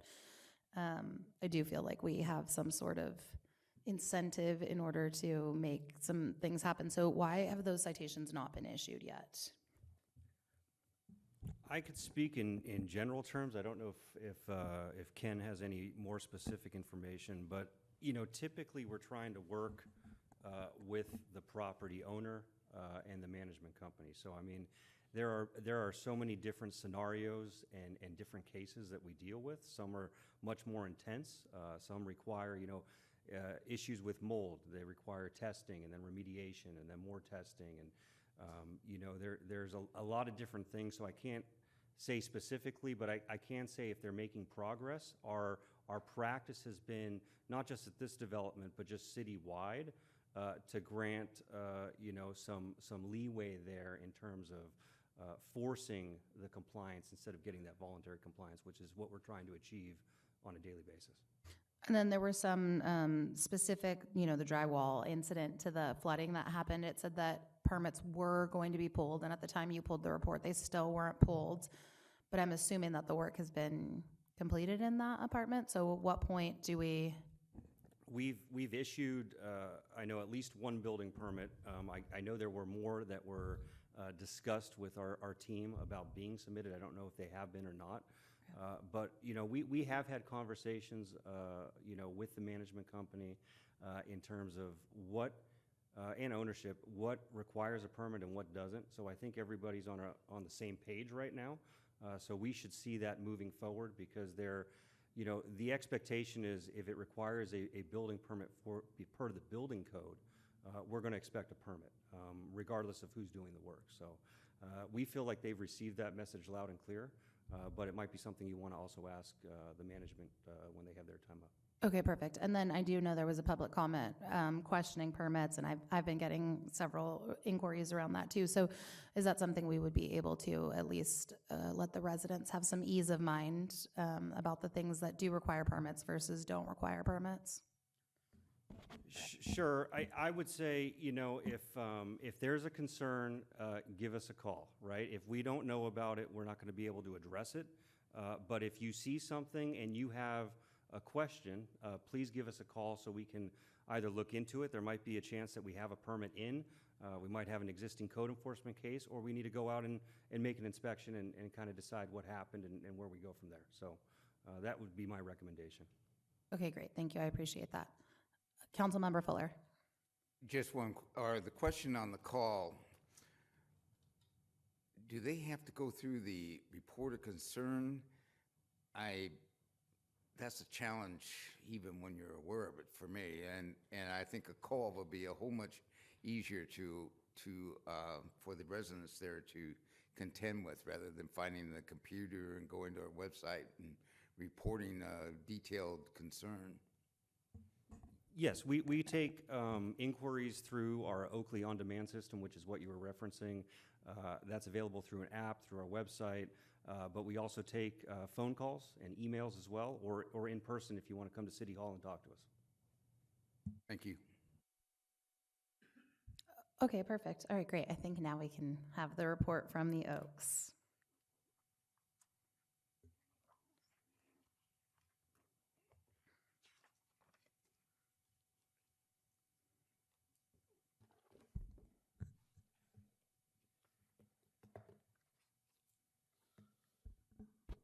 All right, thank you. My name is Oak Johnson. I am with Wynn Residential. We are the property management company for the Oaks. Had a couple of things I did want to cover before we get into the presentation and then talk about how I wanted to approach the presentation. I do want to thank the council for the patience over the last 2 months as I was unable to attend. And I'm happy to be here today and continue to be here on monthly going forward, hopefully every month. I did want to review the code enforcement issues briefly before we move on. I do have some specific items that I'll want to address from the minutes and that was shown up or shown up for this meeting, and then get into the overall presentation. I would like to highlight first the oversight that we had in not including the leak in Building 81 in the June report, I believe it was. That was just a simple oversight. It was not an intent to ignore that, but as Ms. Batista said, we're very proud of the way that the office staff and the residents came together to resolve the issue. It was unfortunately a leak that was the result of a poor repair, but it was resolved. There are some ongoing issues that we need to finish the cleanup on that I'll get into briefly as well, but that was just simply an oversight and nothing else. We have also made tremendous progress that I'll highlight more specifically in the presentation, but I'm exceptionally proud of the work that the maintenance team has done, and you all, I'm sure, know of the large number of pending work orders that we've reported on over the last year here in this meeting. We're down to, as of the close of business today, we have 46 pending work orders, the majority of which have come in the last couple of days. So the maintenance team is now operating like a normal maintenance team, and I'm going to be able to talk about the staff that went into making that happen. And also, one of the topics that has been very prevalent is the security doors and their locking and inability to lock and those repairs that are required. We have daily security walks that are being done every morning to identify where those security doors may be failing, calling vendors, tracking that, and that is something that is being done on a daily basis and tracked in a binder that'll be available on site for a resident wants to come in and see it. They'd be able to come in and see it. And finally, this morning, I was able to meet with two different groups of residents, one about more specific concerns that they were having with her apartment, but then also with 3 residents who were putting together a tenant union, tenant council. And I was very happy to be able to sit with them for about an hour and a half in the spirit of collaboration. That is, I believe, what the ad hoc committee originally sort of spawned or came out of the idea that the residents and the management and the ownership need to be able to get together and resolve their issues without coming to the city. So I was very happy to be able to meet with those individuals this morning. We also were able to provide them with bylaws of an organization that used to be in place at the Oaks. As we've been doing research into this, I've discovered that there was previously an elected tenant community group. And so we provided a copy of what those bylaws were to help them as they're organizing, so that it tells them how to establish quorums, how often they should be meeting, things of that nature. I've got a copy of that if anybody wants it, or I can send it via email as well. So I was happy that we were able to have that conversation, and really we firmly believe that the community can only be as successful as the residents and the staff working together. So I was really happy about that. As a quick update on the code enforcement issues, we did receive an update this evening. Our team, our office, and our new regional maintenance manager, Bill Hinton, who I'll describe in a minute, have been working closely with the building office, the code enforcement office, on the issues that are required, making sure that when there are permits required to be pulled, we are pulling the permits. When there is a process that goes in that to close them out, making sure that we're communicating on a regular basis with those officials here at the city. And so currently, as of this evening, all of those items that were on the update that was provided, those are all now, the due dates have been revised and updated based on current information, and there's nothing that is currently pending or past due based on our work with the code and the code office. And some of that work was also being done, actually was being worked on today, including one of the items that was addressed earlier. So happy about that. If there's any specific code items, we can certainly provide those, but we are working with the city on that. With respect to some of the minutes, some of the items in the minutes that I want to make sure that we covered, there was the issue of what caused the leak in Building 81, and it was a repair that didn't hold. And unfortunately, the location of the pipe was right behind a wall. And so when the repaired pipe burst, that water flooded and unfortunately found its way out of the wall into the main floor. It was clean water, just supply line, so it was swept out. So we were thankful that it was supplied water. The other question that came up were the dehumidifiers and the blowers. We've reached out to all of the residents. Some have actually, and asked them to bring in their utility bills. If they saw a spike in utility usage from one month to the next, to please come and bring it to us. They'll meet with Katie, the regional property manager. They'll meet with her, and then we'll come up with an amount that they deem they accept as reasonable. We'll reimburse them for that amount. We also have the other item that came up was specifically about the locks, and so there's daily locks. Anybody can daily walk review, daily walks of the locks on all those buildings. Every building, there's a list of all the doors.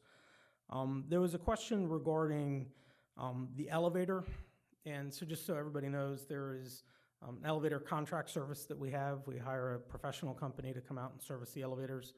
They have a regular service that they do, and when there's elevators that are down, that's who we contract with to make those repairs.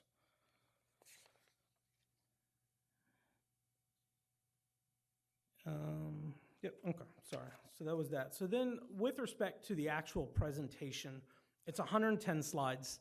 We would be here for hours if I went through every slide. So what I've gone through is I'm highlighting certain slides. I'll give you the slide number, highlight the reason I think it's important, and provide those. I'm available for questions as long as we need to be here, but I didn't want us to be here for the next 2 or 3 hours just going through the slide deck.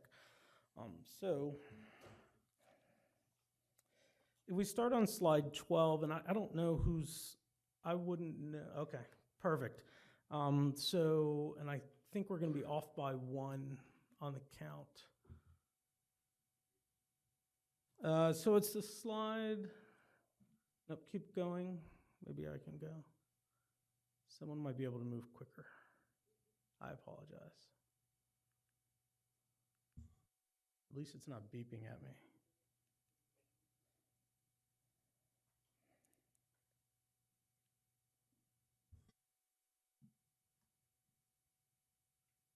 There we go. You gotta point it that way. Thank you.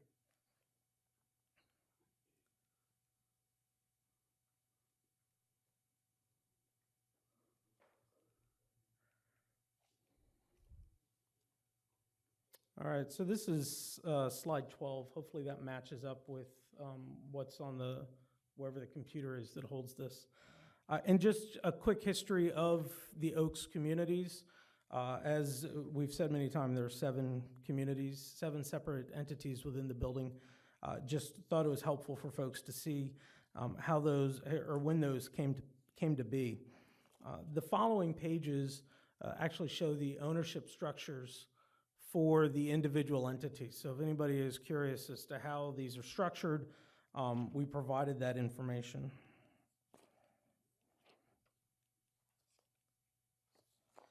And then it goes further into a description of the tax credit program. There's been a lot of questions about how the properties are funded, where does the money come from, who's accountable for it. That information is there as an overview. We've also included several slides regarding how rents are calculated, the actual legal requirements that describes how it's done, and then you'll also see the details of how the current rents have been calculated, including the utility allowances that are provided to the residents, a copy of what we call a management certification, which details the income limits, which then feed the rental limits for the different communities. There's a description of each of the communities on the right that includes when it was placed in service, which is when it started operating, how many apartments are in the community, what type of community is regarding senior or family, and what are the different programs that might be associated with it. So there's a lot of information there, but we can certainly go through it either this evening or at a later date. There's also a section regarding monitoring and what is required from the various agencies.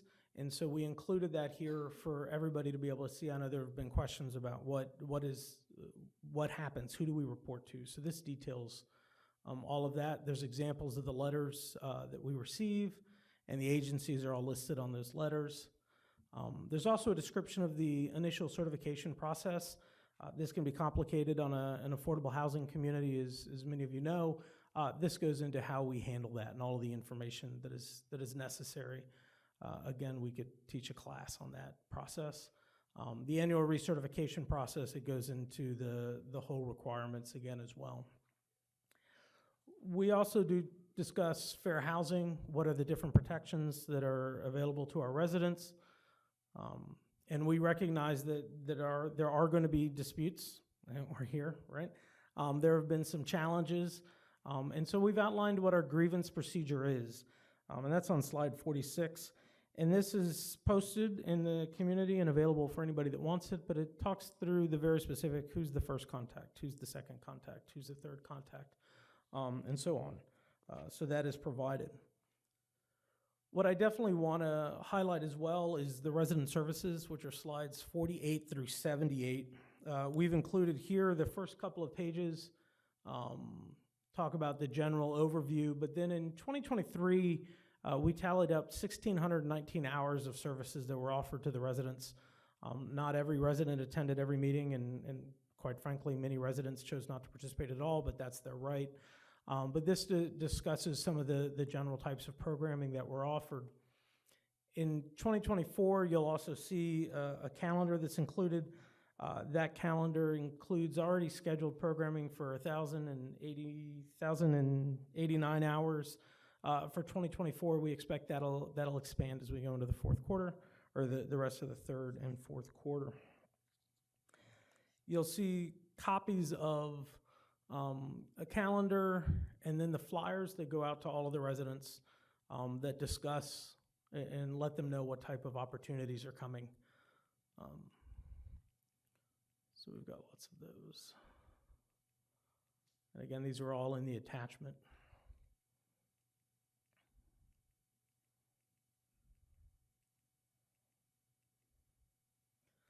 All right, there's been some questions about communications to residents and how that happens. We've got examples of email blasts that have gone out to the residents, so those are available to be seen. We also discussed earlier when we were meeting, when I was meeting with the tenant group, that we can help them with their communication to the residents as well. So we can be a part of that solution for them. And in the operations, so we'll get into some more of the specifics about what's going on at the community today. One of the questions that has come up in previous meetings is about towing. We are actively towing vehicles that are either disabled or don't belong on the community. We have those that you can see the number of tows that have taken place. And actually this number needs to be updated. There was a tow truck out there today. So we're finding that actually when we tag the vehicles, most of those then are being handled by the individuals that are responsible for them. We do have a couple of slides regarding lease violations. Wanted to highlight because that everybody understands that as a property manager, we do have to enforce the rules. In the last 90 days, there have been 51 different lease violations issued of different types, and that's over the last 3 months. That's sort of indicative of what's pretty typical, unfortunately. And those are for everything from people not taking care of their trash to cars being parked illegally, that sort of thing. When we do see a trend in lease violations, the staff does recognize that and takes that as an opportunity for a learning lesson for the residents to remind the larger community of what the issues that we're generally seeing. We do have monitored cameras on site. It's with a group called Watchtower.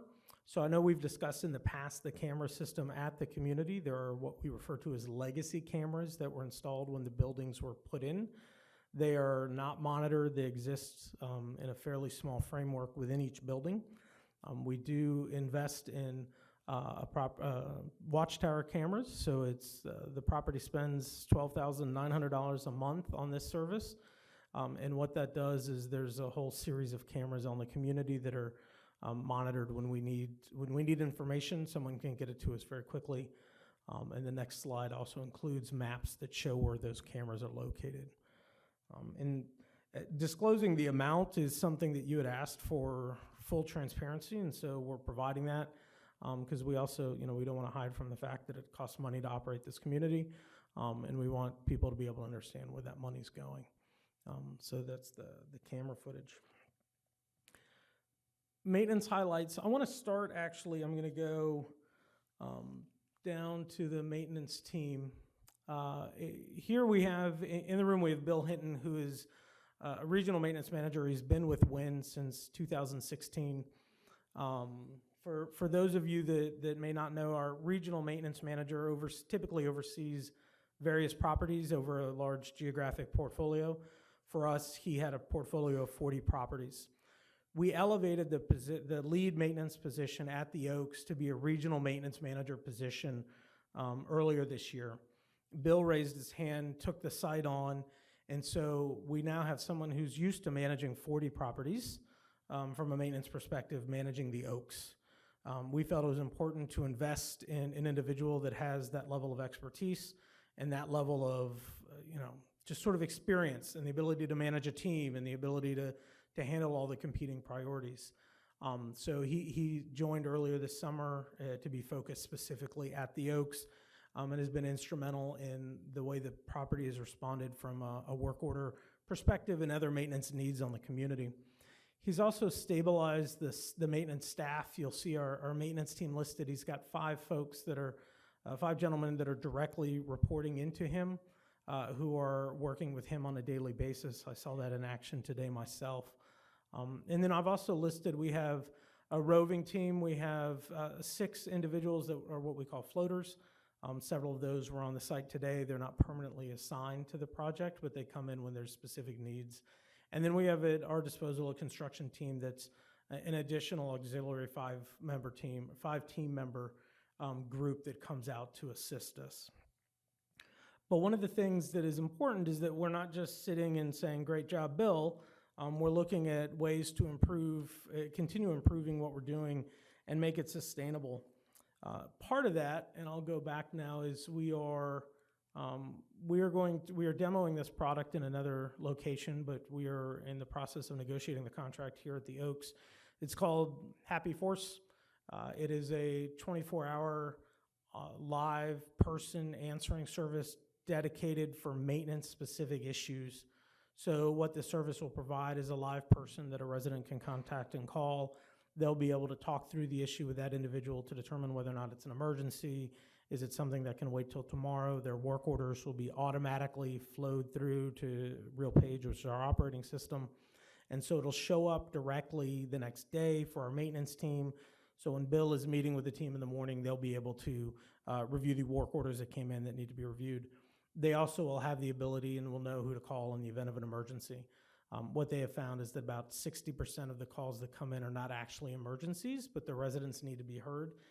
And so we think this will go a long way. The residents will be heard. They'll know that their work order is being received, and our maintenance staff is not being pulled out of bed at 2 in the morning for something that's not an emergency.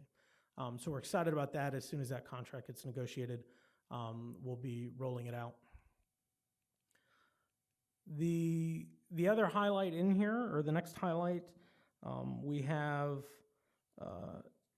a discussion of the capital projects that were put in over the last 2 years and the amount of money that was tied to those specific projects. So anybody can read through them and understand exactly what those were, but in total, the year ending second quarter 2023, there was almost $600,000 in capital projects, and year ending June, just this past June, over $400,000 in capital projects that went into the community. Also wanted to highlight something that I'm particularly proud of today, and that was the amount of work that has been completed by the maintenance team in particular, completing the work orders and getting us back to a normal state of affairs where we can respond to work orders in a very timely manner, 24, 48 hours, believe that expectation will be met, and have the residents believe and know that that expectation will be met. And so you can see the number of work orders that were completed in June and July. And as of the 7th, we had 165 work orders that had already been completed in August. As I said earlier, as of this evening, there were 46 pending work orders to be completed. So these are dated numbers now, but they're there. We also have increased our janitorial service. Our janitorial service is now outsourced to a third party. They are coming in and they are cleaning every building, and the property's paying at $7,400 a month. So now our maintenance team is not focused on cleaning. They still, if needed, they'll get out and push a mop, but that's not their focus. Their focus is on maintenance-related issues in general, cleanliness around the community. You'll often see them out every morning picking up trash around the community to keep the community looking good. We also, the landscaping company, which takes place from Monday to Friday, that monthly cost is $12,900. So just to note that there is somebody there every day working on landscaping, which you'd expect on such a large community. Our trash services, this has been a lot of discussion earlier in the year or last year. As I walked the property today, I was pleased to see that the trash rooms are generally clean. The dumpster rooms have been recently power washed, and while that's an ongoing basis, we'll need to do that. On a regular basis, they were generally clean, free of odors and pests. But we do have a service that we use. It costs $25,000 a month to just handle the trash on the community. There have been questions about pest control. There is pest control, and what we've also included here is an example of what we need from the residents when there's pest control that's going to be done in their apartments. We think it's important that the residents understand they're an important part of that solution, so we provide this whenever we're going to go in to be doing pest controls. And the final section in here is just a financial overview of the community. And Councilmember Meadows, I certainly appreciate your comment that the property was built by the owners. It's their job to maintain it. We want to provide everybody with just sort of a look into what the actual basic monthly spending cost is. So these are the fixed costs of this community. It's about $650,000 a month just to keep the lights on. And so that's why it's so important that the residents that are there help us by paying the rent, work with the office staff, letting us know when there are issues and that sort of thing. So we think that this is important, and we wanted to share that. That's the reality of it. The occupancy is part of the ugly. We continue to work on that. We've made good progress in just weeding out. We've had a lot of move-outs over the last 90 days, unfortunately, which is we've had move-ins, but just as we move people in, we've had people move out. And so we've stayed a little too stable. With the work orders now being behind us, there's a renewed focus both for the maintenance team to help us in leasing the units by making the property look great. And rental income. So if you think back to that the property cost $650,000 a month to operate over the last 3 months, you can see that it's, June was not a great month for collections, although I believe that there was a timing issue between June and July. But you can see that there's not a lot of leftover money. And so that leftover money goes into the capital items. It goes towards other expenses that may not be captured in those basic expenses. So that's the ugly, and we certainly recognize that that's where the community, the only way that gets better is by moving more people into the apartment community. So we're working on that. We also focus on rent collections, just so everybody understands what that looks like. And how much rent is outstanding. We have it shown by building. And then we get into the number of evictions. And unfortunately, this is a fact of life for those of us who are in the property management business. And we have had 37 total evictions to date. We have many more who are currently active in the court system, who hopefully will pay their rent and get current, but if not, will be added to that number. And last year, just as an aside, the total number of attorney's fees paid in 23 and 24 It's just, it's an amount that goes against, that money has to be paid, and when it gets paid, it means we can't use the money for other things in the community. And then there's several slides on the lasting effects of COVID. And while we don't want to get up here and I'm not going to beat that, that issue to death, I think it's important, and we include some statistics related specifically to this community and what COVID did to the community during 2020 and 2021 into 22, not just from a collections and rent increase standpoint, but from a cost perspective. And this slide is particularly interesting. The cost of operating the property went up by $1.8 million in 2022. So that's, a staggering number when you think about it. And those are, and there's more slides there. So that's the end of the presentation, and highlighted the key items that I thought were relevant, but open to any questions or anything you'd like to discuss at this point. Oh, I'm sorry, one more item. So we did have there was another staff change that took place. Our property manager, who has been here before, she's no longer with the community. And we were doing the same thing we did with maintenance. We're elevating that position to be a regional property manager. So the person who will be on site handling the day-to-day responsibilities of the property will be someone who we're recruiting as a regional property manager, rather than just a property manager. And so we've elevated that position again. And we've seen the success that we had with the regional maintenance position, and we believe that it'll pay dividends as well here. So, Vice Mayor Shaw? Was that the person that was supposed to be here last month? yes. Okay. With the on-site regional manager new title, and they're on-site, and that's great, but do they still have regional duties outside of the Oaks? No. Their responsibility will be the Oaks. I want to circle back to a conversation we've had a few meetings ago, and it was reasonable accommodations for trash. The reason I'm asking, got a phone call today that they want to know what that process is and how that looks. So I don't remember if you told me if they request, they get a key, or if they do a request, somebody comes and takes their trash. Yeah, so it's a concierge service is what we're calling it. But so they call the office. They say, I need help getting my trash down. If it's ongoing help, then that's fine. We set them up as part of the schedule. We have an individual who is, he's owning that. And one of the changes that we made recently was, one of the challenges we had is that we have a general time when we go, but where it might be 10 minutes, an hour here or there. So residents weren't sure if we had been there or not. So we started leaving missed you notes on the door so the residents know if we were there to pick up their trash and they weren't there, we leave them a note so when they get back, they understand that we stopped by to give us a call. We'll come get it. So we feel that it's been working well. All they have to do is call the office. And they have to fill out an actual accommodation. No, they can request. actually they can call the office. It's a very simple process. Okay. They just have to make the request. And then the janitorial that you mentioned, is that equal throughout all the buildings? I know. Yeah, they move throughout the community. It's not just one building. It originally started just in Building 53, which is the largest building there, and it's in the back of the community.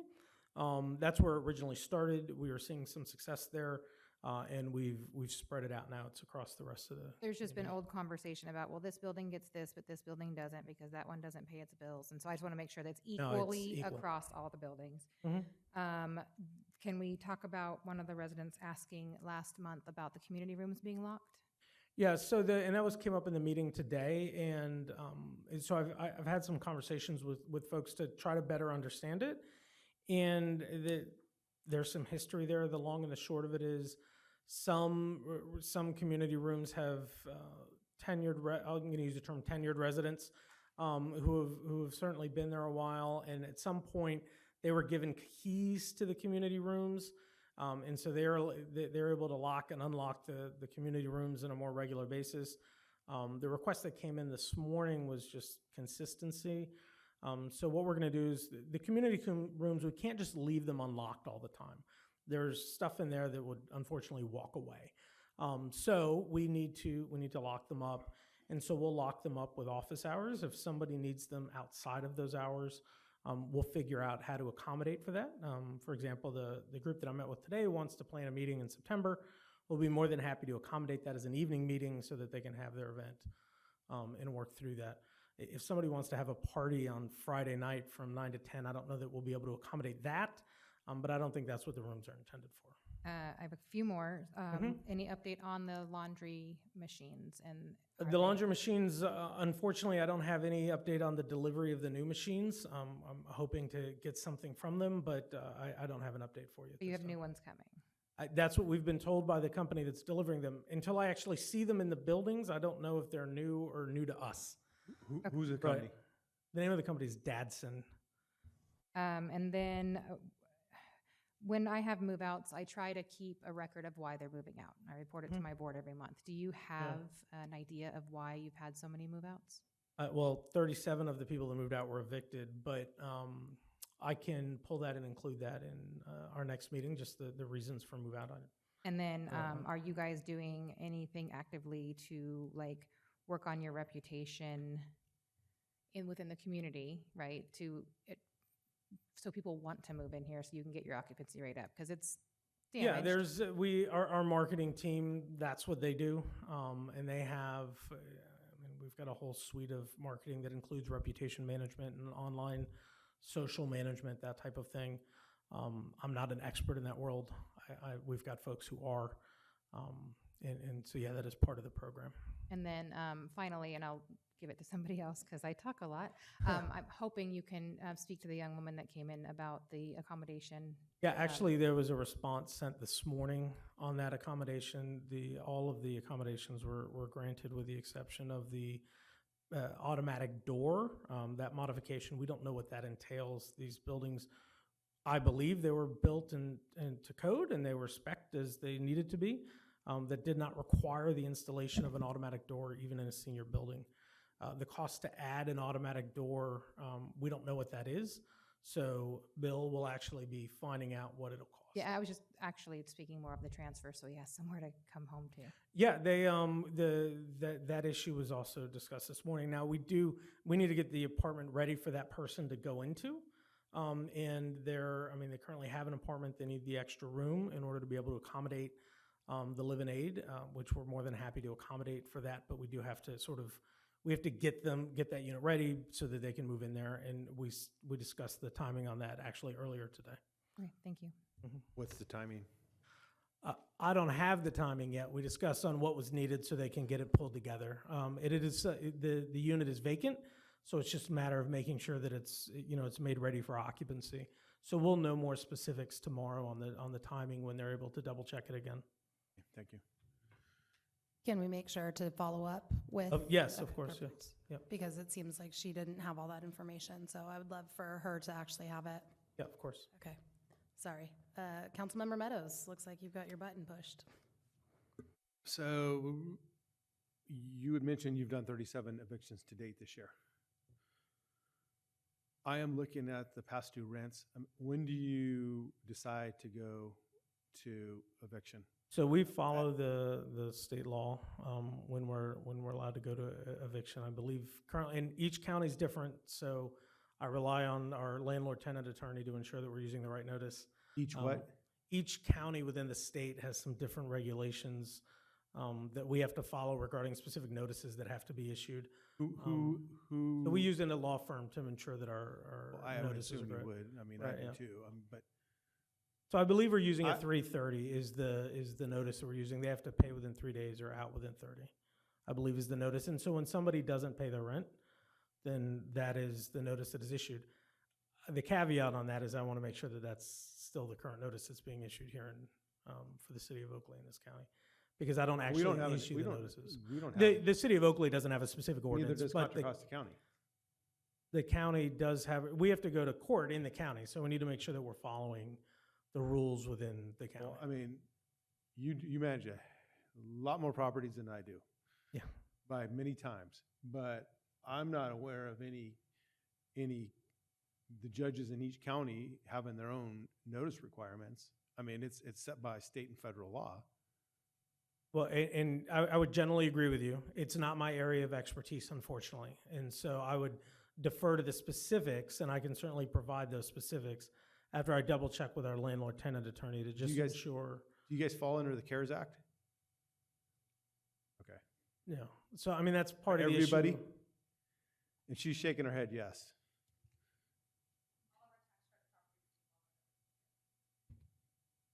You wanna All repeat tax what- credit properties fall under the CARES Act. Okay, so that extends the time it takes to It certainly push did, somebody yes. to eviction. Yeah. Okay, thank you.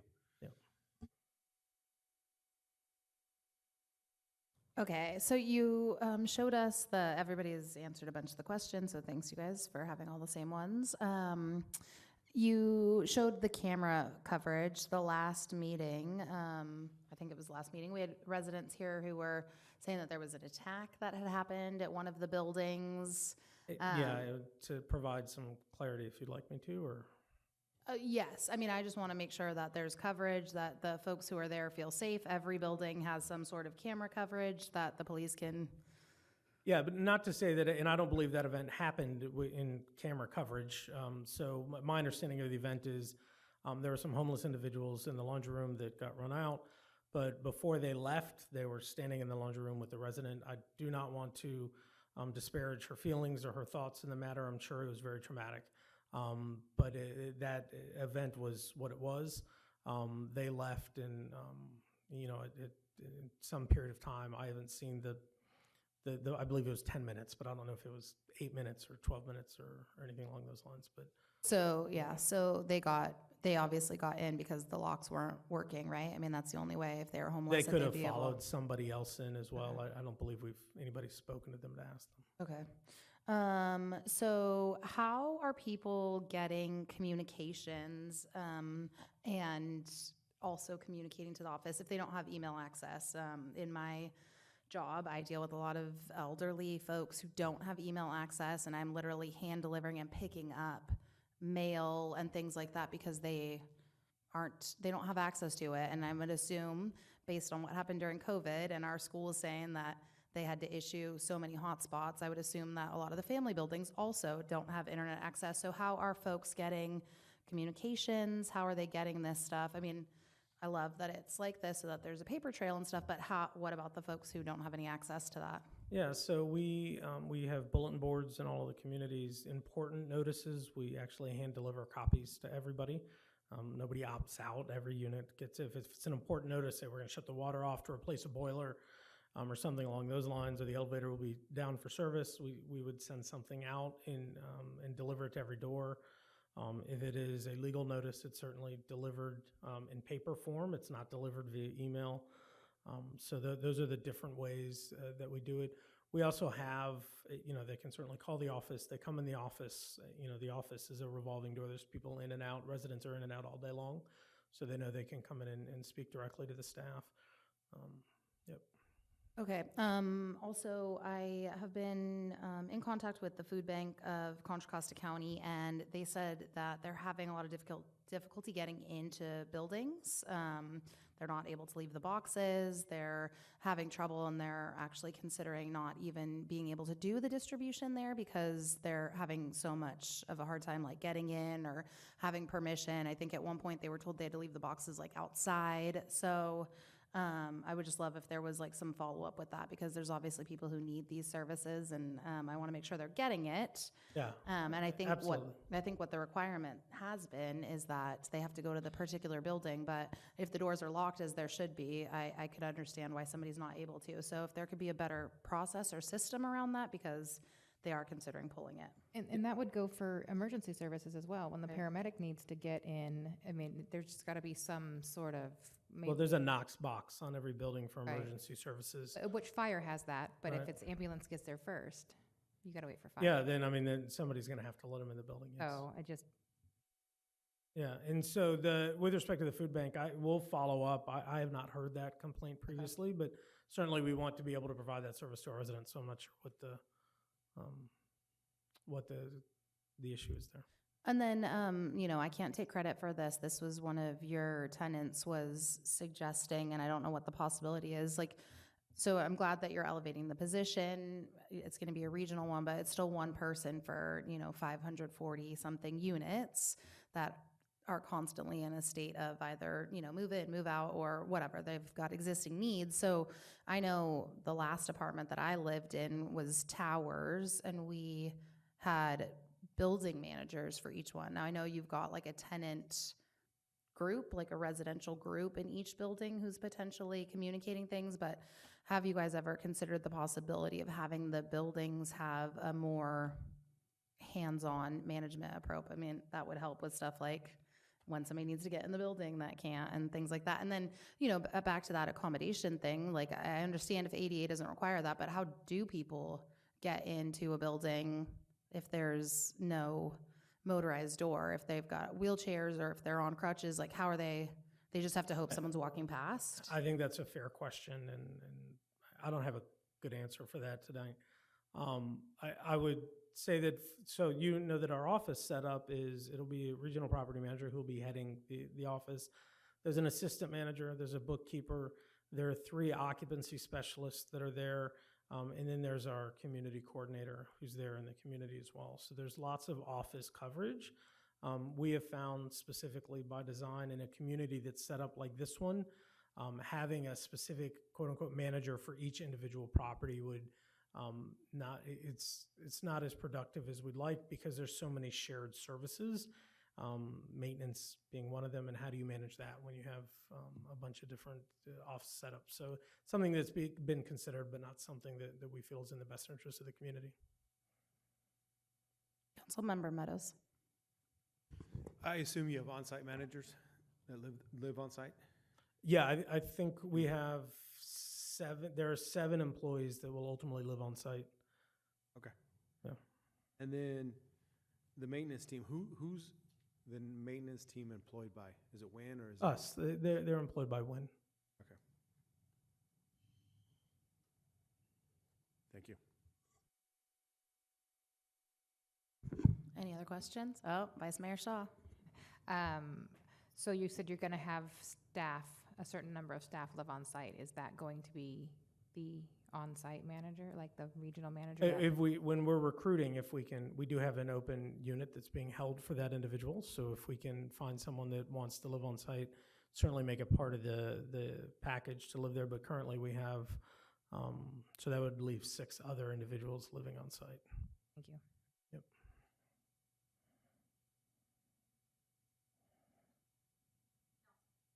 Councilmember Fuller. If I can make a suggestion, I've heard all the bottom line and how much you've lost money and what the economic occupancy is, and you're in compliance. But as a disabled person, I can give you a little bit, just a little bit of a hint of what works in ADA and disability. My service dog passed away, and I'm back in getting another one. But when we go to a restaurant, when I walk in, you can tell how much they're interested. They walk me if they're not interested and they really only want compliance, so they walk me towards the back and want me to sit by the kitchen, and I say I'm not taking that. And then they'll go over to another place and give me a kind of a hard time, but get a better table, because the tables over by the kitchen are noisy and traffic and things of that nature. It's just not the right seat. So I move. But I'll tell you one thing that really hits home with all of us is we sit down to dinner and the wait help comes and they say, they just take your order and go away and come back, and they're in compliance. When they say, would your dog like a bowl of water? And I say yes, and within about 90 seconds, there's a bowl of water there. That wait help has earned a 30% tip. They've also put it out, this is not just a compliance-only place where we're worried about the bottom line and we don't want to scare people away with dogs, so they're kind of there. So, but it's more, it's inclusive, it's welcoming. And it's just a little thing, a bowl of water. Would your dog like a bowl of water? And it makes all the world. What I'm saying is in ADA, there's compliance and then there's inclusivity. And what I mean is there is nothing more discouraging for somebody using a motorized wheelchair to go to the front of a building that's very nice, very much together, and they say ADA or wheelchairs to the back. If you want to come in, you come in the back door. And kind of make it quiet and go around this. You have to go back and find the directory and everything. But with a little bit of effort, it can be inclusive if you just put in a little bit of effort so that wheelchair can get in there. And that's what you're communicating. I see what you're communicating in. I have $1,310,453 lost. And I've got these many evictions and everything. But the problem is, I'm hearing from your tenants. You're not getting it with them. You're not getting that sync. You're not getting that little oomph where you're beyond compliance, where you're really welcoming people in. That's something that just is an art, and it takes a lot of training, but just little things, just a bowl of water. And the whole, not only does it say that you're welcome, but it says to everybody else in the restaurant, these people are welcome here. Don't give them a hard time. So it's beyond compliance, and that's all I can say.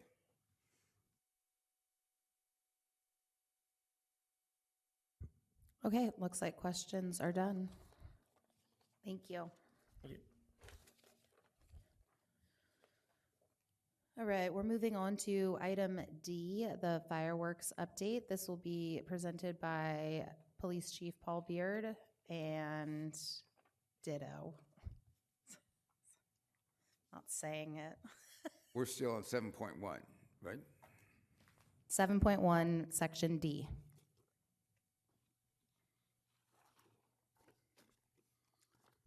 Good evening, Madam Mayor, Madam Vice Mayor, members of the council. Myself and Lieutenant Roberts will be giving you an overview of this year's firework activity, some of the impact it had on the police department, and some of the impact it had on the community. I will be providing an administrative overview. Lieutenant Roberts will be providing an operational overview.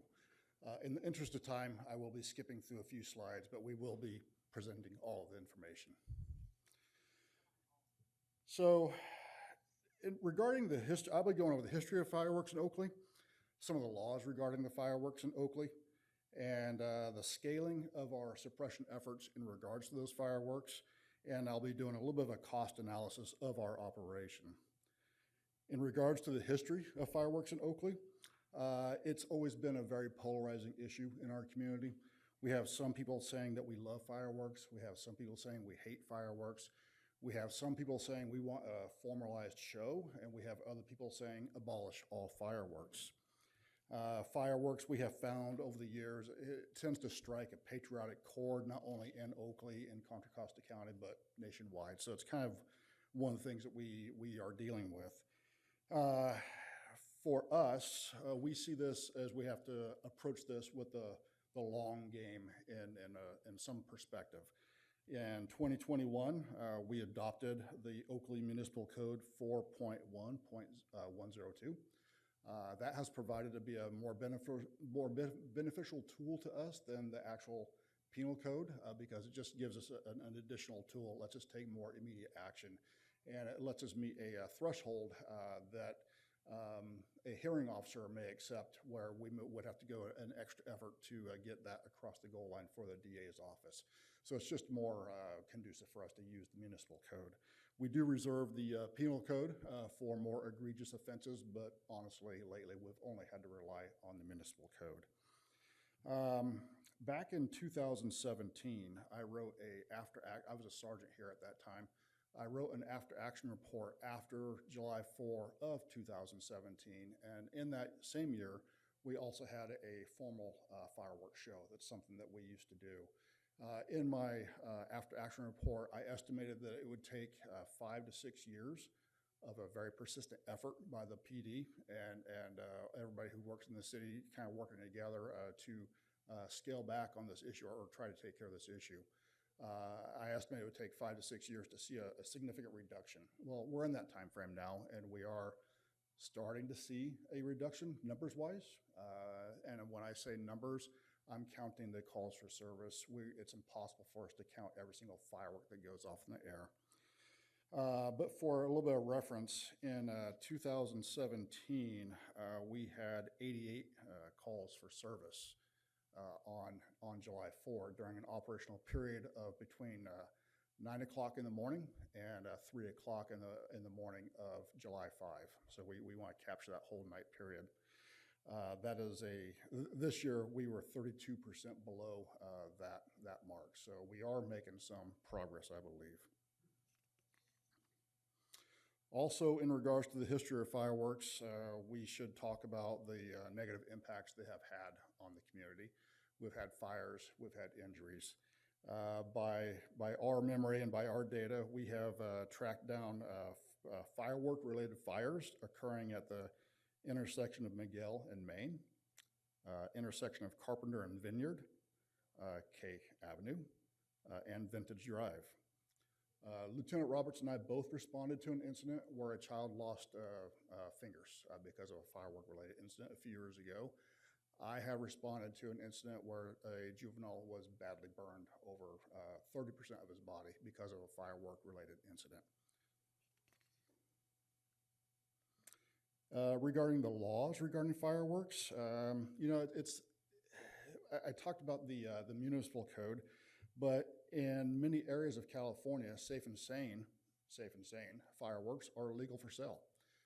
Those fireworks are for sale just 15 minutes away from here in Rio Vista, and another popular location is Stockton, where they sell them out of trailers in parking lots. So that just creates another layer of an issue for us to deal with. We have found out that some of the more egregious fireworks, the aerial fireworks, the ones that go off in the air, those have risen in price, but we haven't seen an actual reduction of activity because of that raise in price. But those are, it sounds like it's estimated to be 2 to 3 times more expensive now to buy those types of fireworks than just a few years ago.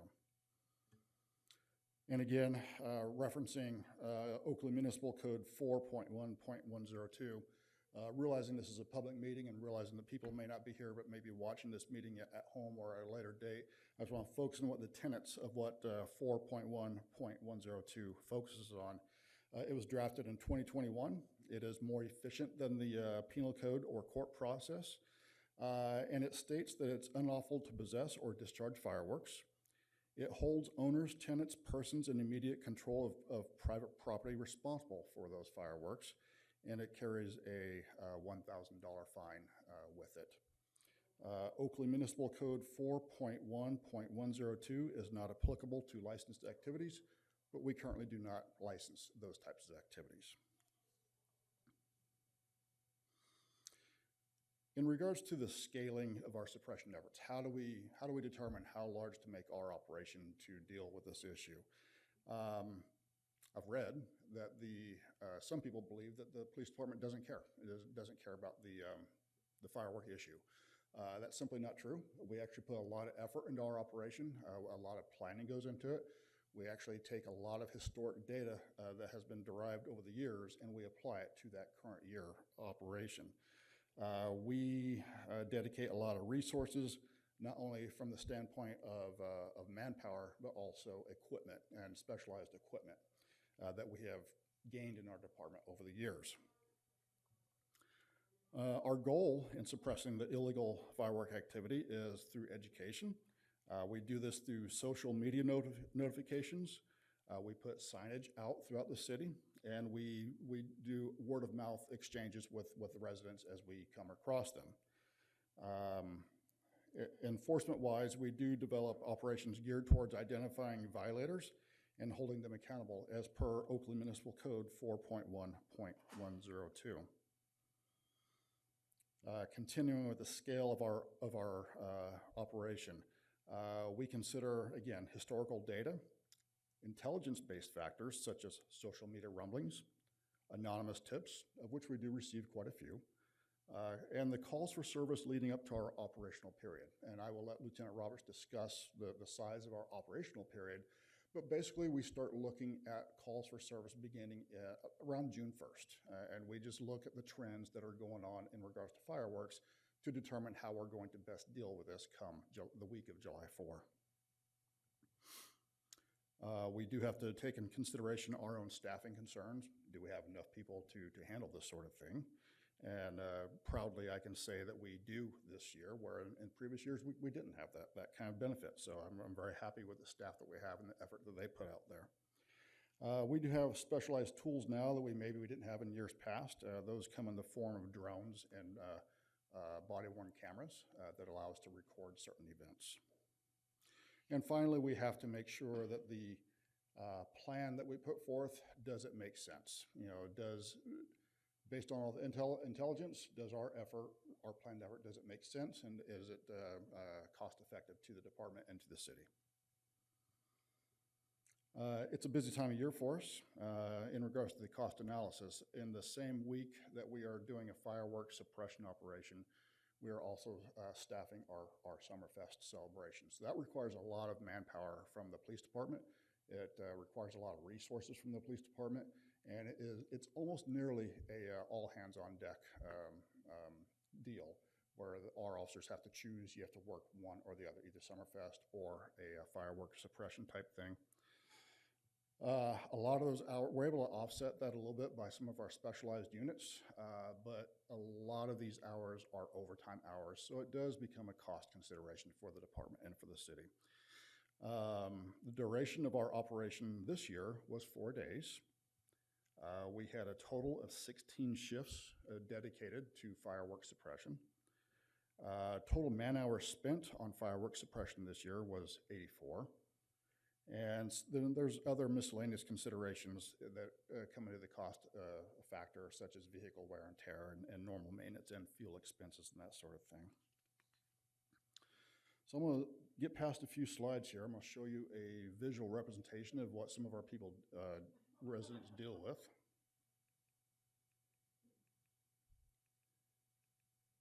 If my clicker works correctly, I'm going to show this to you twice.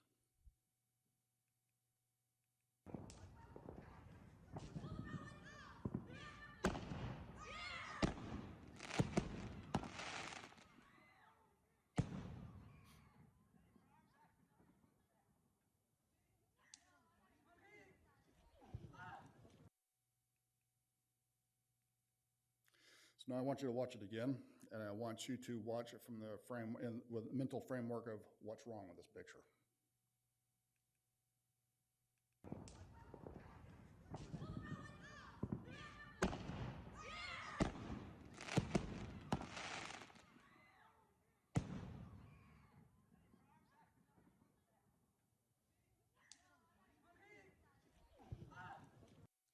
So just a few things that I came up with. First and foremost, that's an illegal activity as per our municipal code and as per the county code in Contra Costa County.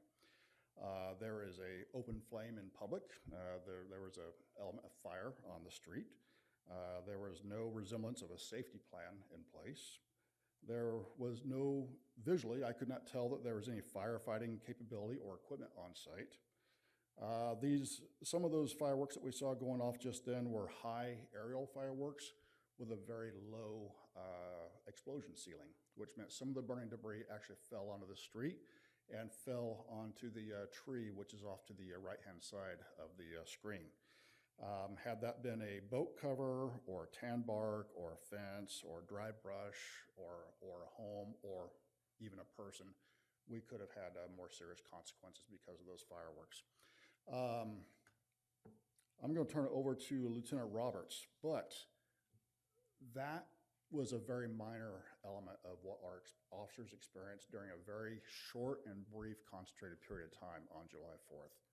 And I will let Lieutenant Roberts speak to those issues in his presentation. Thank you. Thank you, Chief. Madam Mayor, Madam Vice Mayor, council members, thanks for giving me the opportunity to come in here and talk to you a little bit about the operations that we did for coming up to the 4th of July week. I actually worked the 4th of July during these events with my officers on the 4th. And just to go through some of the reasons that I deployed my officers the way I did, I wanted to just break down some of the information of the stats and why we did kind of what we did. Going back to COVID years in 2020 and 2021, leading up to the 4th of July, as you see, 340 in 2020 and then 69 in 2021. Those numbers decreased after COVID, and leading up to the 4th of July, the numbers have steadily gone down. 4th of July, although it's come down, it still stays pretty consistent with high amounts on 4th of July. What this doesn't show is how compact it is in a time frame. Our operations run from 6 to midnight. What I found on 4th of July was most of those calls, most of the fireworks are going on 7:30 to about 9:30 at night. This also doesn't, this just shows people calling in.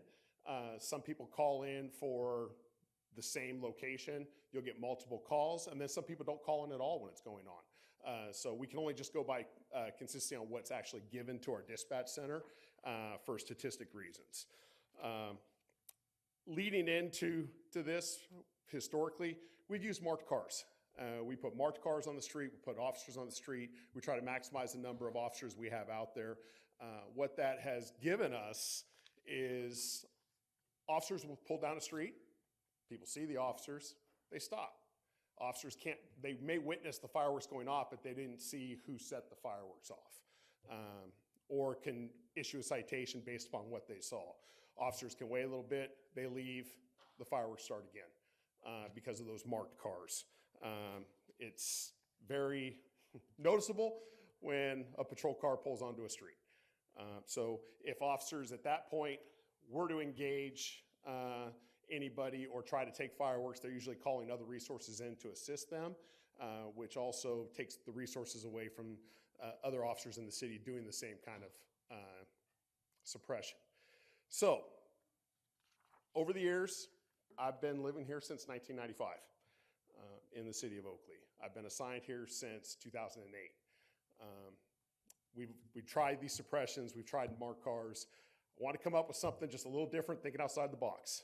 So I ended up deciding that our officers assigned were going to be in unmarked cars this time, where they could blend in to the community, blend into the streets. So they pull onto a street and they can watch a violation, they can record a violation, figure out what house, what car the person is coming from, they can document that. That's the reason I went with undercover vehicles. Before that, we started with social media announcements. On June 28th, I attended a press conference with ConFire, the DA's office, several agencies in Contra Costa County to kind of set out what people were going to do for enforcement-wise throughout the county, and kind of get the social media information going, along with the City of Oakley signage that the chief talked about. You know, we try to get the information out there, but I can tell you, when somebody gets a ticket in the mail from the city for a $1,000 fine and they had no idea that the police caught them on video, it's kind of a shock factor, I think. We'll see how the appeals go and what comes of that, but that's something that I think is, it may not help us for this year for stopping the fireworks, but it may be more of a thought process next year of people not wanting to get that surprise $1,000 ticket in the mail. When you're in that, working that night in an unmarked car, you're jumping from call to call to call, and you're trying to find, on your way to one call, you may see a violation, and then you have to stop. I was driving down Laurel Road at about 8 o'clock at night. I was going to the Teton area where we're getting a lot of calls, and I saw fireworks shooting off Laurel Road off Copperidge. So I had to stop. I didn't have to, but I decided to stop and started recording with my body cam. Waited for another violation to occur. Once the violations came, I could see the violations coming from a backyard. Then I had to drive around, target the area, use GPS to try to figure out the exact location so I could get it right and get the information down. And that person got a citation in the mail from code enforcement. But then I'm now stuck for 15, 20 minutes on that location as the clock's ticking and all these other violations are occurring too, but the other officers are doing the same thing I am. So it's an example of what we have to go through to get a violation and the evidence that we have to try to collect. So it is not just, writing citations, it's actually getting good cases where the people actually, will be held accountable for what they did. We do have drones available to us. We have more drone pilots now. The drones are an excellent tool, and in the future, I plan to use them more than what we did this year. It may help us with spreading out a little bit more to find those on-view violations, but it does come with other concerns from the community about the police being in their backyards and other things. I take that very seriously when people talk to us about it and understand the authority that we have, but it is something in the future that I'm willing to look at for other operations.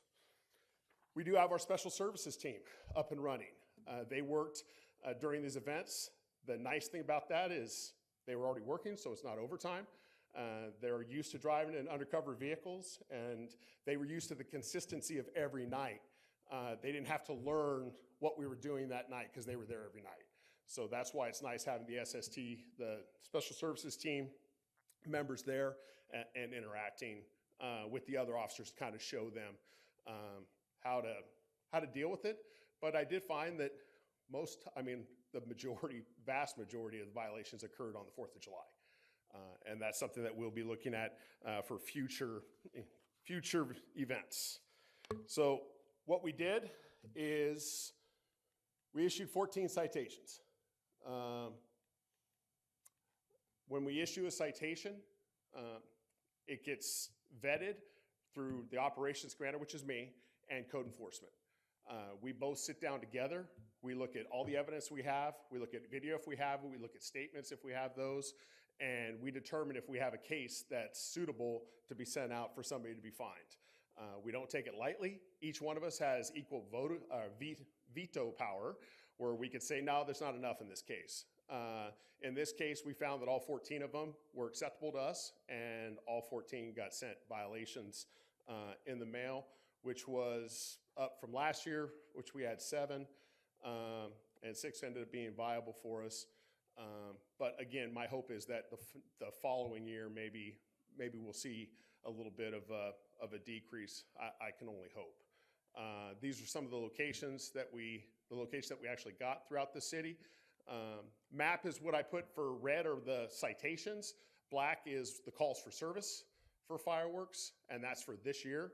And this is last year's blue, and then black and red again for us. So these are just calls for service. I did have one citizen that reached out to me. She had trouble getting through to dispatch. There is I understand dispatch, as fire said, their dispatch gets overwhelmed. But with the officers driving around and the information that we gather, we take every bit of information we can get to try to get our game plan together. When people say that we don't care, I take that personally. We do care. Working patrol for so many years, I was there when dogs got hit and killed because they escaped from yards, and seeing the kids that show up for their dogs being killed is really tough. So this year, luckily no calls like that, but when people say that the Oakley Police Department doesn't care about fireworks, it's just not true. I'm admin, and I was out there working on 4th of July till midnight. So any questions, please go ahead and let me have it.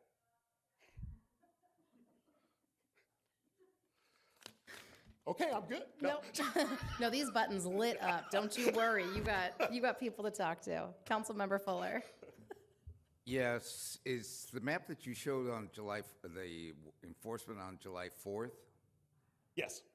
The reason I bring it up is if you want a positive one, in the area west of Sellers and south of East Cypress Road, I won't go much further than that, but there was some fireworks that were continually going off in the area, and I actually called, and I got the operator right away, and she says it's well in hand. They've got it. So I stepped outside, and it's only been about 4 minutes, and I looked down my street, and the every neighbor in the street was down looking at the location, like, there it is. So that was before the 4th.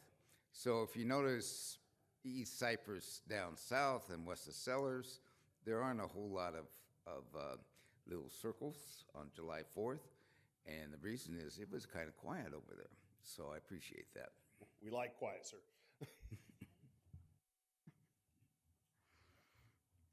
Councilmember Meadows. Was your case accepted or not? Yes, it was accepted. Okay, thank you. But code enforcement could have vetoed it.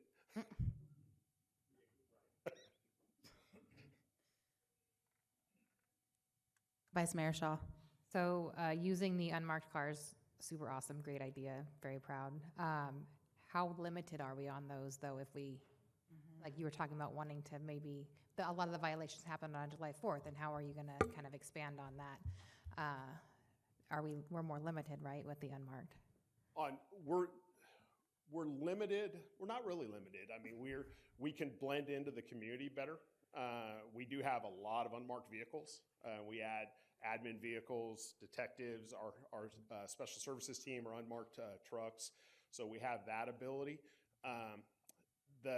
So for our plan for the future, we're going to incorporate other things on top of just the unmarked vehicles, because I do understand that, one of the concerns is, we were documenting locations, but we weren't stopping them right then because that was time consuming. I took that definitely into consideration when I was doing this to try to figure out a plan.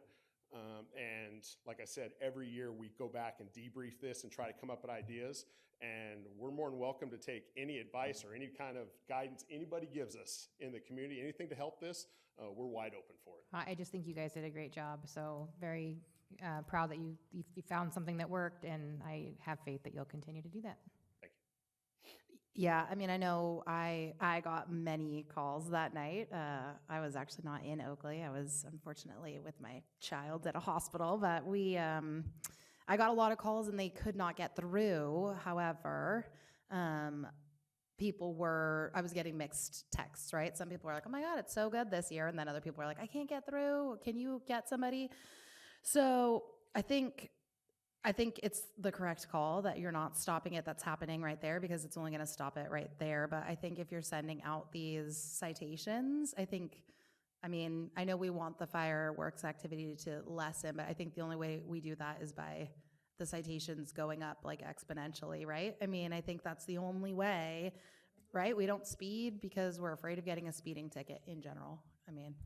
So I just think that that's the way to do it. So, I think I can't comment on how 4th of July was here, so, but I just think we've got to figure maybe out something with the phone number. I know you guys gave separate phone numbers. I think it's just an overwhelming system, so I don't know how that part of it lessens. But, I understand people's concerns with drones, but if insurance companies can fly drones over people's backyards and you can't get renewed for that, it feels like somebody conducting an illegal activity is fair game for drones too. So, I don't know. I think that that's the way to go for sure. And I know we talk about it all the time. And the argument that people always have with us is if Oakley brought back the legal fireworks show, and I'm reminding them, well, that would help potentially the weekend before, but we never really did the fireworks show on the 4th of July. It's traditionally our cityhood celebration. So it's the weekend before 4th of July.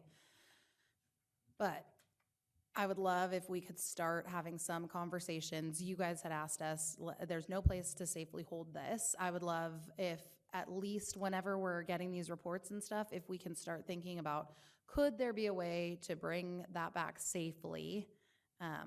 Again, I always remind people, I don't think it would do anything on that day. And, the statistics from the places that have the legal fireworks shows, they actually have increased fire, which makes sense, right? Because if all the resources are directed towards one part, seems like it would be difficult to get elsewhere. But I still have to, I have to get that out there for all those people who are constantly asking for it. Could there ever be a safe place where that could happen again? So we don't have to solve that today. I just want that to sometimes be something that we're all thinking about. Okay, now the buttons are done. Thank you. Thank you. Oh, I closed this like we were done. I'm so sorry, everybody. Okay, so we are now moving on to 7.2, reports from council liaisons to regional committees, commissions, boards, and Oakley City Council acting as the successor agency to the Oakley Redevelopment Agency. Vice Mayor Shaw. Since our last meeting, I did the Contra Costa Mayor's Conference for the mayor, and it was in Arenda, I believe. I went to the Delta Protection Commission, which was held at Big Break, which was nice to have it local. The meeting with Baker Tilly regarding the library, the Florida Oakley Parade. We did have the library subcommittee meeting this Friday, as was mentioned. There is a luau dinner fundraiser for the library that is one of the big things that have been worked on by the committee. A lot of conversations about fundraising, what it's going to look like, who's going to who's going to reach out to who. So that's really what our meeting has been about. Dr. Fuller had asked for some information on what we've been meeting about. So that's taken a lot of our time. I had the Tri-Delta board meeting. I will let the mayor report on that. I had the honor of speaking at the Liberty Union High School convocation and was able to welcome staff to a new school year on behalf of the city of Oakley. I did give a special shout out to Freedom because that is our high school here in town. So, but it was for all the Liberty Union High School districts. I did a school supply giveaway. And then we had the meeting, our first meeting with the seniors. This was just kind of more of a meet and greet, talk about what it's going to look like, who we're going to bring into the conversations, alleviating some of their concerns with the timeline, and really just kind of making sure that we have a group that's going to come together on a regular basis and just kind of laying out what the next couple months look like. And who we're going to bring in to, the rec department's going to come in and have a conversation. They've asked us if we can do one of the meetings at the senior center, and so this was just more of kind of laying all of that out. I did have a meeting with our supervisor, Diane Burgess, to just go over things. Oakley, I attended Friday Night Bites. I also went to the Stuff the Bus, another school supply giveaway, which while it's in Antioch, it serves all of Contra Costa County, the Makers Boulevard ribbon cutting, and stayed for the market. And I was at the seniors pancake breakfast fundraiser, helping cook pancakes to raise funds, which I believe they talked about splitting partially fundraising for themselves and then partially fundraising for the library community center project. And I will go back one little bit. When we did have the conversation with the seniors, I did provide them with a website of an organization that they can reach out to potentially look for grants. So if the food distribution was something that they really wanted to keep up, maybe they could get a grant that they can have that at a different location or using it for other services. And this grant is specifically for seniors in Contra Costa County that are a part of a nonprofit. So we have been just sharing information, and I think that's my report. Councilmember Fuller. Yes, I went to the Liberty High School Union convocation, and I thought it was very well done. A new supervisor, or superintendent, I guess, is in there, so it still looks like it got off to a nice start. Did go to the board meeting for the seniors. I don't know what to say, but I've never been in a town where the seniors just really don't have a whole lot of confidence in the city, but that's the way it is. I don't either, but and being a senior. And then I went to the pancake breakfast which was very nice, put together. I think Hugh Henderson, Councilmember Henderson, likes to stand in front of fires and get burned because he came out with a red face after cooking all the pancakes. He's kind of hiding back there, but he spent a good amount of time in front of that stove. And then Councilmember Shaw was there also, serving things up. So it was a nice event. I do want to acknowledge I did have an invitation from for the luau this coming Friday. I will be in Texas looking at another dog. So I will not be there, but I want to say that my heart will be with you on that one. And on the last one, A-bag. A-bag. I have been trying for a year saying no new taxes. The $20 billion affordable housing just is not good for Oakley or taxes or anything else. And the headline before I came from Mercury News is A-bag is meeting tomorrow because not only my voice, but several others throughout the whole 9-county area is saying the same thing, no new taxes, and they're considering to draw it out from the ballot, which I think is a step forward. So keep your prayers, and we'll know tomorrow. And with that, I'll stop. Councilmember Meadows. I also attended the Portuguese Festival and Parade. Last week, I attended the Fee and Finance Authority and the Highway 4 Bypass Authority meetings. Attended National Night Out. I think went to 4 of them. And then, yeah, you did forget about that. And I attended MCE meeting. Councilmember Henderson. Since our last meeting, I attended on the 16th of July, ISD, Iron House Sanitation District. They put in their new general manager. Also attended the subcommittee meeting for the seniors. I thought we had a good start for a meeting, and I think we laid out a pretty good game plan that we can continue reporting back to the full council. On the 30th, the East County Habitat Conservancy did a community meeting in Knightson over a wetland project in Knightson. Friday Night Bites, and the concert was good. National Night Out. Last Saturday, the rec department held the annual fishing tournament. Good turnout with about 98 kids and a keeper striper to go with it, and the senior pancake breakfast. And that completes my report. Awesome. Shocking. I went to a ton of things, so I'm going to keep it very brief because we still have one more thing. Delta Protection Commission. I think from this one, I just want you all to have a save the date. The Delta Heritage Forum will be November 15th, 2024, and that will be at the Antioch Historical Museum. Registration begins September 3rd for that. And just a plug to subscribe to Delta Happenings for updates on all Delta-specific events.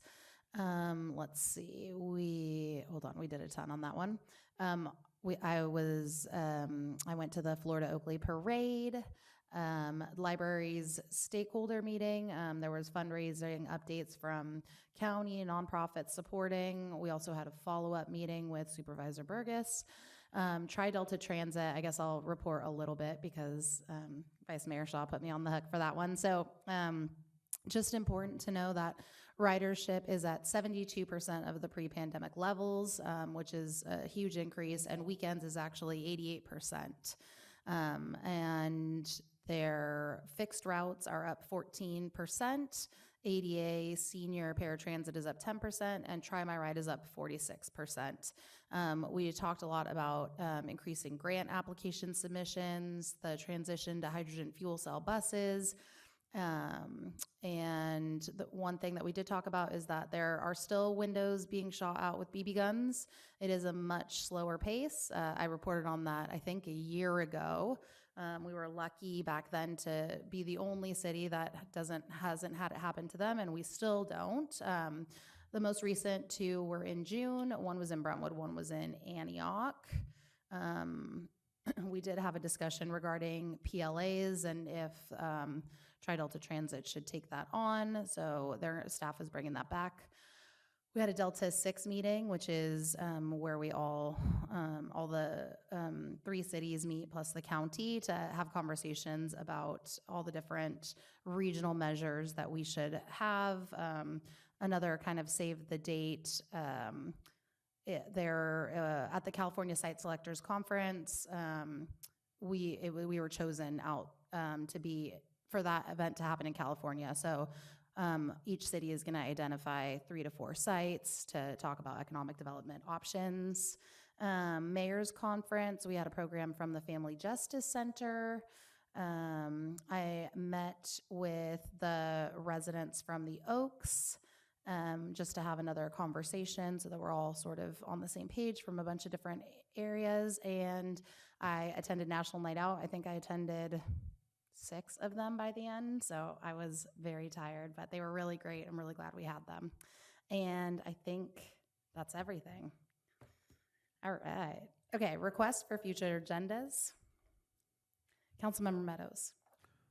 Are we going to bring back the car wash ordinance since we split it out last time?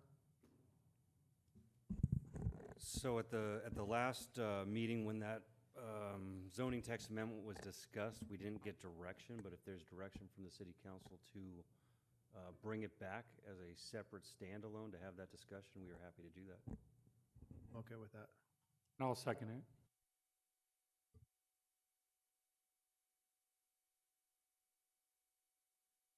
Okay, seeing no other requests for future agendas, we'll move on to work sessions. We are on item 8.1, work session discussion regarding Creekside Park. This will be presented to us by Kevin Rohani, our Public Works Director / City Engineer.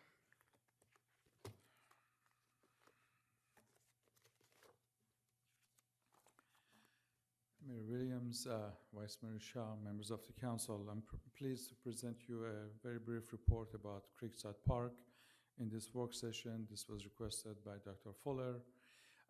Creekside Park, because of its proximity to Marsh Creek, is a very unique park. It's really a very feature-packed park. We have a wide range of recreational facilities at that park, and we spend a fair amount of time over the years trying to keep that park in a very good shape.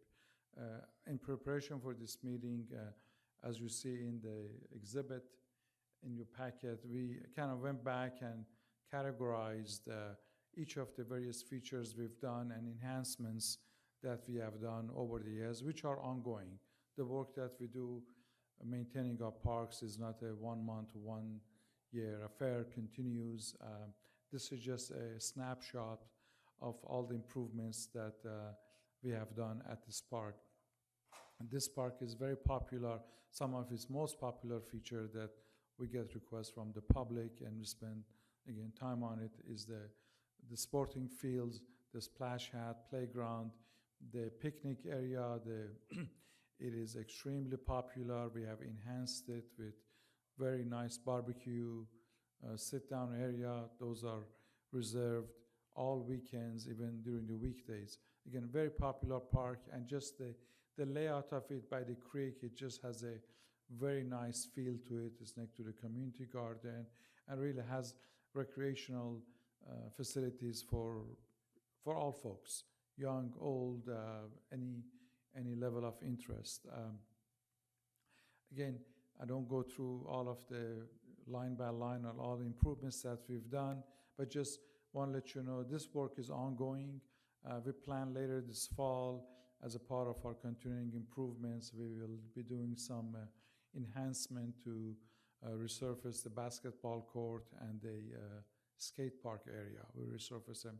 That needs a little bit of touch up. And again, we'll continue the landscaping, irrigation, all those components. They will continue to be enhanced today and beyond. Again, this is just a very brief report. Be happy to answer any questions you may have. You mentioned that the skate park is going to have some work done to it. Do we have that on the timeline to? Our plan is sometime this fall. We've had an extremely busy summer, so I would say before we get into the winter months, we plan to do some resurfacing there. That and the basketball courts. Okay, and as then a part of our ongoing maintenance.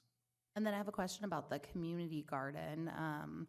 A couple people were at National Night Out talking specifically about the community garden. They have plots there and things like that. That is solely, we don't manage anything to do with that. That's solely this group. Is that correct? That is correct. Okay, okay. They just had some gopher issues, and I was like, well, I don't know how to fix that for you, so. Yeah, we provide water, we do all the logistics, but each of the plot is kind of owned and operated by individuals who plant their flavor of the, plants and flowers and vegetation. If I could add, just so there's clarity, that group actually leases the property from the city, so there's a formal agreement. Okay. It will be up for renewal next year, and I've already talked to the community garden folks about that. And they want to continue it, I hope, right? Okay, good. I heard nothing but good things. They keep trying to get me to get a plot there, and I said I have 2 acres. I don't need that. Councilmember Fuller. Yes, I appreciate that. I read your staff report on, actually, it was yesterday evening, and thought, well, maybe I'm missing something because it said there's all these wonderful attractions and all these things are going on, and I took a walk around there, and I took some photographs. Can you put them up?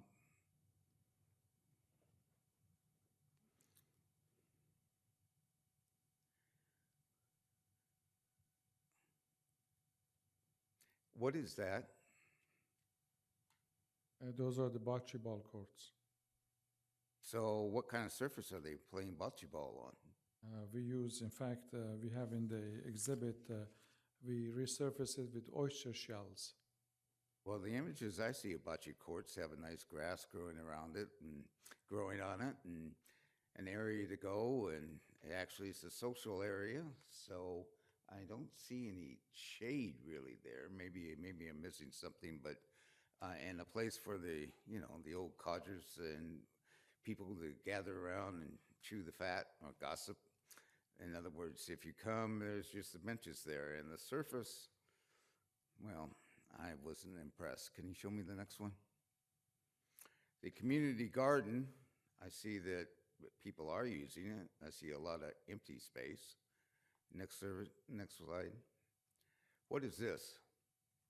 This is a picture of inside the skate park. What are all those lines going across there? What do you refer to as lines? There are lines that show up there. They're cracks. They're cracks in the pavement. Do you know what happens when skateboards hit cracks? That's why, Dr. Fuller, we will be doing some resurfacing in those. Yeah. There's not just a few cracks. There's cracks all around it. We had somebody come in and say it's not safe there. I walked around that place, and there's cracks all over it. It hasn't been resurfaced since I don't know when. Is there a sign on there that says helmets required and safety equipment required? We have all the appropriate signage that needs to be from our opinion. In your opinion, but I saw no signage saying you need a helmet and safety equipment. Do we have any sign in there that says children under a certain age and below need parent supervision or adult supervision? No, probably we don't have those I didn't see any either. And those right there, I don't know. Yeah, resurfacing. Can you show me the next one? Yeah, you see that big line going there? That's a crack. Can you show me the next one? More cracks, more that little rocky place, really rough surface.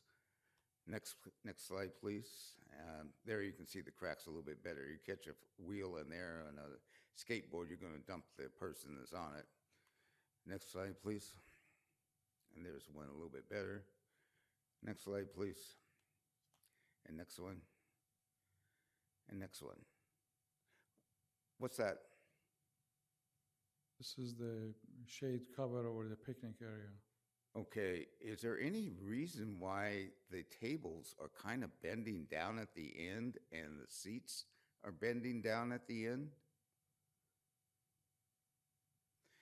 If they're bowed, some of them are straight, like the one on the right, but for some reason, a lot of those tables in there are bowed. Now, I don't know, you can say, well, that's good enough, but I really think that the city residents should have a square table in there, and something tells me that the materials, if not the best, but we could replace that and put square tables in there, or rectangular tables with squares. Can you show me the next one? There, you can see the bow a little bit better. See how it dips down there? Same way on the seats. The next slide, please. One more time. Next slide. What's that? That's the playground. Yeah, how many equipment pieces are there? There's a combination of pieces there. Probably four. Not like the other ones in our area. What's that area off to the left? That's the splash pad.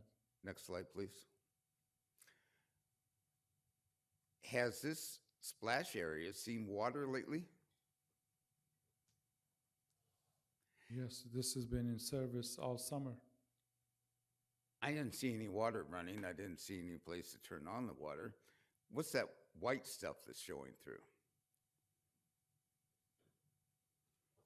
That's where the covering is peeling. It's peeling all around. If you notice, there's a trail or things going there. They lead out of the bush area of our new Marsh Creek area, and it goes by there where the children are playing in their bathing suits and splashing around and going around, and then they take a quick turn to the right. Now, I can't say anything, but in this world, I would suggest, from my safety point of view, that we move that closer to the parking lot where it's got views. We know there's a situation with little kids running around in bathing suits, and if one is picked up right there, they're going to be back in the bushes long before the parents are ever going to get back there, and they're going to be down in the creek. So I would think that it'd be advantageous to redesign that and put it there. But you can talk to Chief Beard about that. Next slide, please. There, you can see how much is getting used and how it's deteriorating. Next slide, please. Next slide, please. Is that it? That will be at the end. Okay, but the ball field is very nice. You got it finished in July 2024, and they're using it for ball fields, and the soccer area is nice, and they were practicing there. But all this good, glamorous equipment is falling apart, and I really have to say it's not being repaired. And we need to go in there and recreate that, move that splash park, repair it, and get it more operational, and move it where we can keep an eye on it, like out in the parking lot, rather than back in the bushes. And the basketball court, I didn't even bother there. The resurfacing, we had a person come in here, the instructor, it isn't safe. It isn't safe. And we don't put anything in there where you're required to have safety equipment when you're in here. And anybody can go in there at any age and use it, from what I can see. So we don't have anything that says adult supervision required to go there. The picnic, I don't know what happened to the picnic equipment, but it's obviously been ignored, at least to my idea. It's not getting the same service that the rest of the community is. You did get a ball field, and I'm really glad of that, because I actually drove around when I was filing for my candidacy, and the thing was over and over again, can you get us a ball field? We have to go in this area to Antioch to play baseball. So now there's a ball field there. I don't know quite how it's being used, but it's going there. So I'm saying that you may have, but I don't think this, if we really put it out, this is not the gem of Oakley. I know there's $6 million going into Albert Encino's park that's going to enhance this building over Enrico Cinquini Park, and it's going to be really nice. But what about east of Maine? Can we get that at least repaired? And safe locations? And safety issues? And that bocce ball, people really like it. But I'm not seeing how they could have a bocce ball tournament there. I'm not quite sure how that surface is. I hate to say it, but something popped in my mind. They look more like big cat litter places, boxes than bocce ball. I'm sorry, it sounds insulting, but that's what it is. And when I went there. So I don't know how they're even using bocce ball, and even if they do, there's no shade there. They gotta, if it's 103, you ain't gonna play bocce ball there. If it's 70 degrees and you're about 80 years old and want to get together with the guys, you probably better get there about 7, even during the winter. And I don't know why we can't grow bocce balls like I've seen with grass. We advertise it as a great gem. But as you can see, I was just walking. I didn't even really make an inspection. I was just walking, taking photographs. So I think at the end, we need to put money into it, redesign it where it needs to be redesigned, replace equipment that is not working well, make sure the skate park is safe and is large enough to be used. The basketball courts, I didn't even take pictures of the surface there, but it could use a resurfacing too. And that's my thoughts. Vice Mayor Shaw. You mentioned there's a plan to resurface the basketball court and the skate park, and there's a preventative maintenance schedule, there's lifespan of certain things, there's a replacement schedule, things have to be prioritized. I just showed Josh pictures of a park that was completely graffitied, that may now have to, I mean, it was pretty graphic stuff that needed to be handled. I think Vintage would love to have benches that are a little crooked because they have none. And Vintage would be okay if the shade next to their play structure was a few feet away, like this one was next to the bocce ball courts, because they have none. Vintage would be happy to have some usable equipment, but as of right now, they have none. So there has to be a schedule of these parks. We have 37 parks in this town. We have 2 more that we now have because we got the use agreement with the schools. That makes 39. We have 3 more coming online, which gives us 42. And this one had 6 upgrades this year. They may not be the upgrades that we want, but we have 42 parks that are going to be under our belt. We have to have a schedule of this stuff in order for the city to be able to afford it. So while I appreciate the pictures, because I haven't seen this park that close up, but it is heavily used. And right now, we have parks in this town that can't be used at all because there's no equipment there. And so I think all of our city needs to be addressed, and we have a schedule and we have a staff that I'm very confident that is going to make those priorities happen when they need to happen.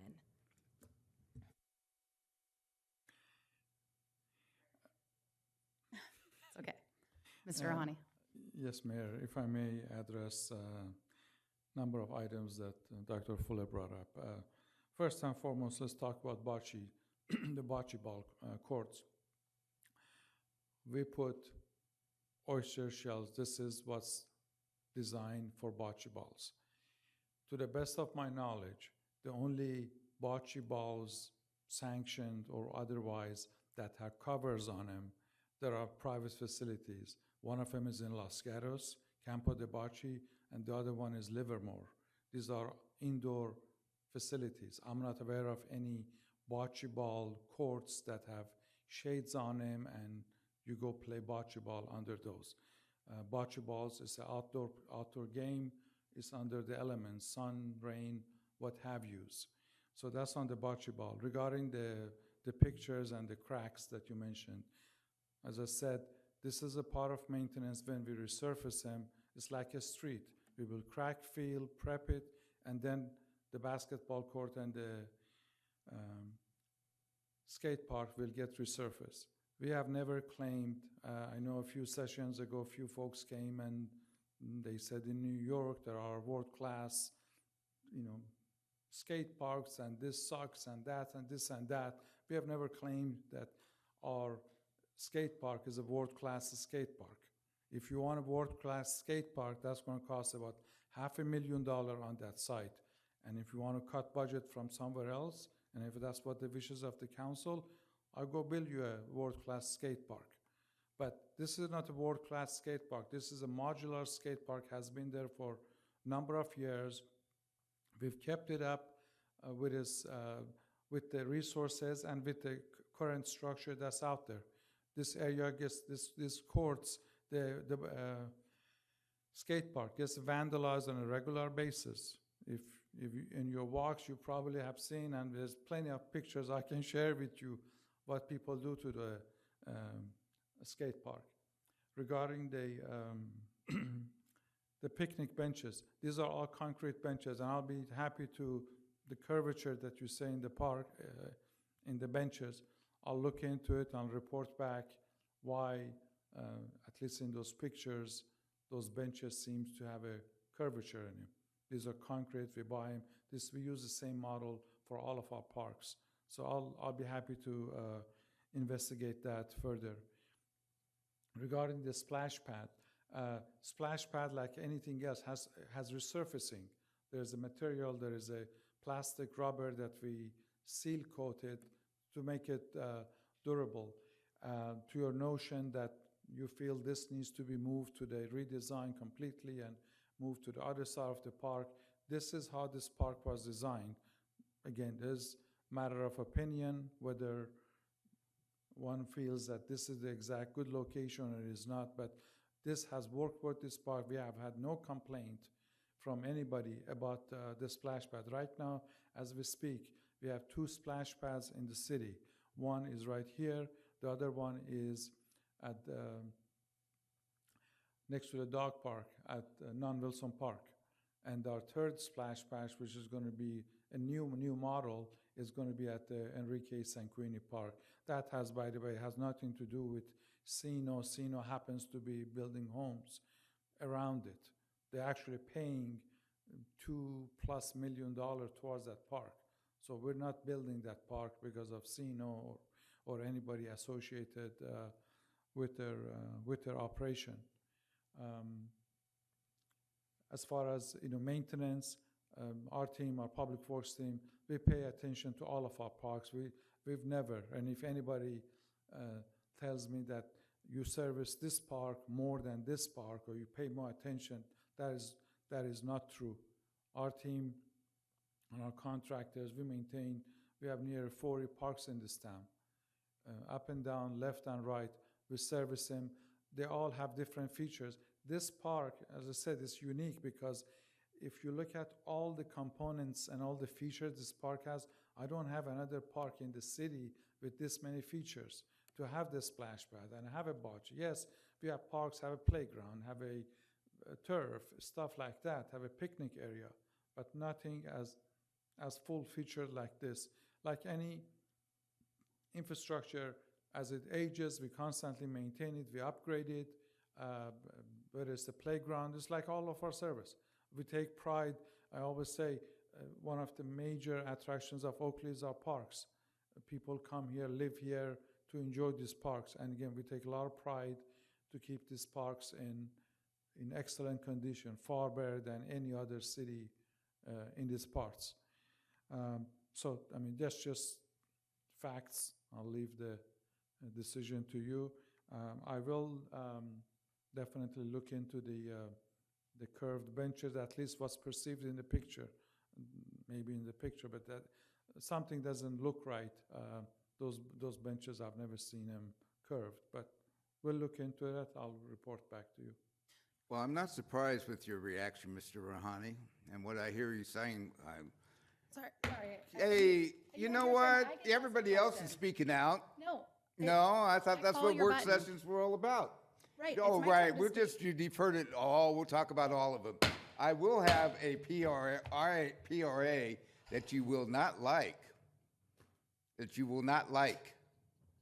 I'm going to request a PRA, the total amount of money spent for every park in this city. And I'm going to ask for the last 10 years of maintenance costs that has gone into each park in the city. And I'm going to walk around and look at the conditions of all the parks in the city. The only thing I wanted was to do something nice for the east side. But we got Enrico's and Queenie Park coming together, $6 million for Albert Stino and his development over there in Stonewood. We have real nice parks over on the over on the west side. But this one is falling apart. We don't have any parks on the west side. We have 2 parks. In my district, I'm 20% of the city. West side for me is west of Maine.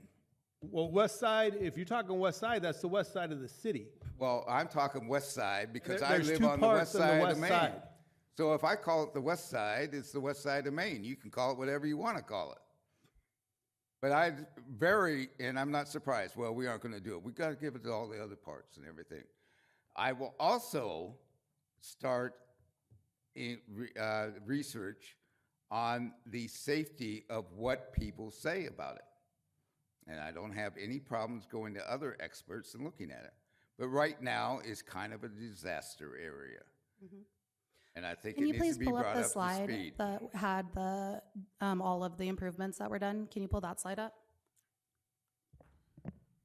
So I also want to put on the record, this is a workshop about Creekside Park, not a agendized item where we're discussing park maintenance generally.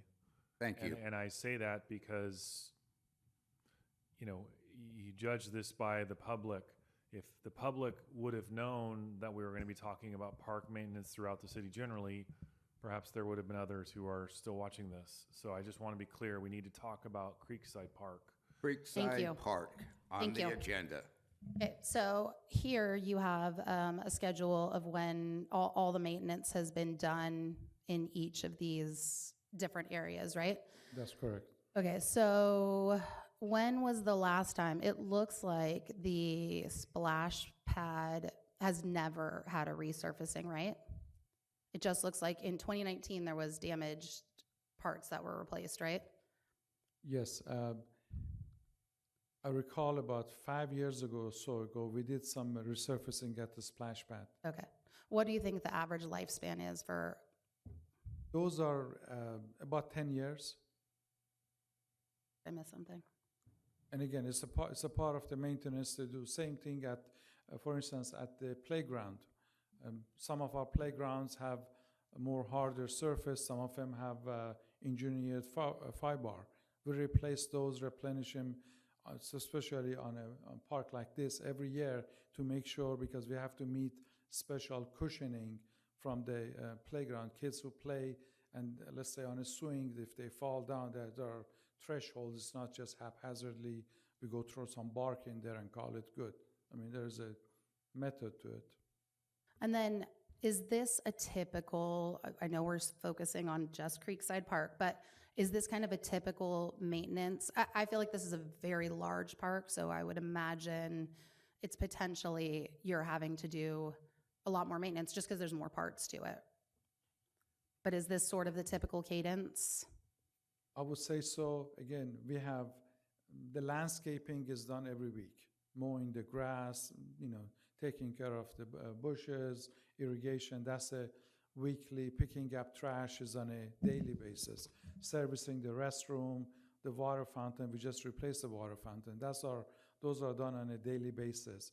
Some of the bigger, let's say the basketball court, resurfacing. Those are done every few years depending on the needs. And this has been in our list to do for some maintenance of resurfacing on those courts, later this year, which, as I mentioned to you, we plan to do it in the fall. And an advance of it is just a regular part of the work. We do crack sealing, the contractor crack seals, then seals, coat, and stripes it. Okay, and then I think one of the things that Vice Mayor Shaw was mentioning was, graffiti and complaints about parks. She'll rally for vintage, but I've heard about that freaking bench at O'Hara for 100 million years, right? So my question is, have we gotten I have never, until those folks came and talked about the skate park being in disrepair. That's the first time I've ever heard any complaints about Creekside.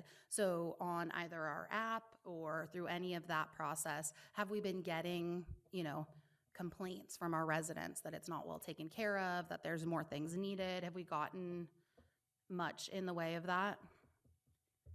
I have not, as far as, you know, Didn't we have somebody here just standing at the podium? Correct. I just said previous to So that. I was said came previous to here that. and said that. I would say we get more complaints about graffiti at the skate park than anything.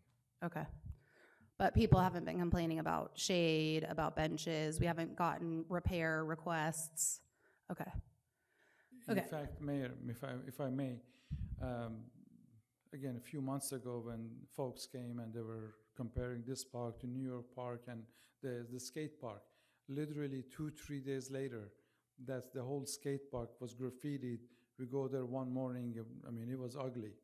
We spend a full day cleaning and sanitizing and doing all kinds of things. And that was the last time it was kind of vandalized, but that's just. I have a problem with it all. We are these gonna bad- follow decorum. We're gonna follow I have a problem when decorum. you sit up here and I drive by it every day saying it's vandalized. We're going to take a 5-minute break. No.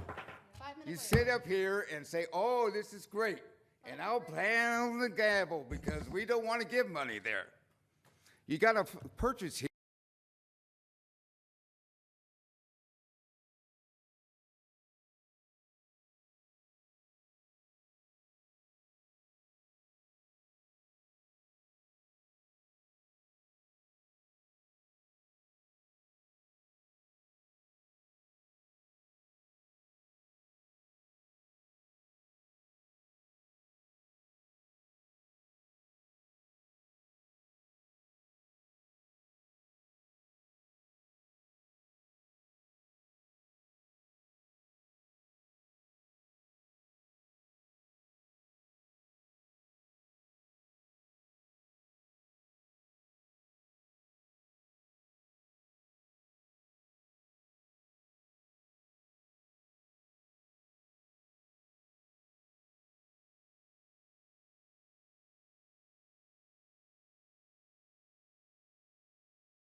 anybody has direction they would like to give staff, I will honor the buttons that have been pushed for a while. Vice Mayor Shaw. If we are looking for direction, I would say that I think our city and our staff do a great job prioritizing the city as a whole, and I would like to leave it in their hands to do what they see fit and where they feel that improvements need to be done as they need to be done. Councilmember Meadows. I would agree with that statement. I just want to point out, splash pad was worked on in May of '24. And bocce ball courts, you want oyster shell in them. That's what they play on. Okay, so can you just reach back out to us with answers about the bench? I still have an input here. And then we also would You like can keep to redirecting have, it out of the agenda out to the parks, but if you're asking for direction and now just silencing me, I don't think that's going to go too well, too far. You can't just sit up here, well, you know, we're going to talk about the big parks. right now you're And attacking staff. This guy is really weird. He wanted to talk about Creekside. He's talked about it for a couple of years. We finally got Creekside here, but we aren't going to pay any attention to the agenda. I do not want the staff We to don't be need attacked. no stinking agenda. And then we'll just go with the direction, but we won't just kind of blow over this guy. Well, the direction is that you go in there and fix it on Creekside. We don't worry, this wasn't about all the parks. This is about Creekside. And I really believe that's what's silencing it. I am very angry about the vandalism because I drive by that park every day, often 6 times a day. I don't know what you're calling vandalism, but if you're calling spray painting the steel vandalism, it's there. But I'll tell you what goes on in places. The big people, the ones that, you know, on the west side that got money, their parks go well. But what happens on the east side? Well, you know, we gave them a whole lot of stuff. But, you know, they don't treat it well. They're those people. We don't maintain it. We don't maintain it like we should. We don't maintain it like the others. I mean, they're those people. They vandalize it. And it really irks me because that is the most socioeconomic deprived area of the city, and the largest demographics. And I do think that it's misread because we go up into Emerson Ranch and use that socioeconomic data to move it back. So we sit here, we're going to pound gavels and talk about big parks and pound gavels, but we aren't even going to stay with the agenda because we got to shut this guy up. So for everybody who's watching, there is a list of every single item that has been updated at this park. We request that the staff please bring back to us anything that's happening with those tables, and if you could try and provide a general schedule of when the courts will be resurfaced, when the splash pad, so that we can communicate that to our residents. All right, we have no closed sessions. Take a look in July and we are now 2024 adjourned was a because there's slide no track further purchase, business. The but next no meeting will be held installation. Tuesday, September 10th, Oh, I 2024, bought it for you, beginning but at we didn't 6:30 p.m. install. Everybody is invited to attend. Thank you.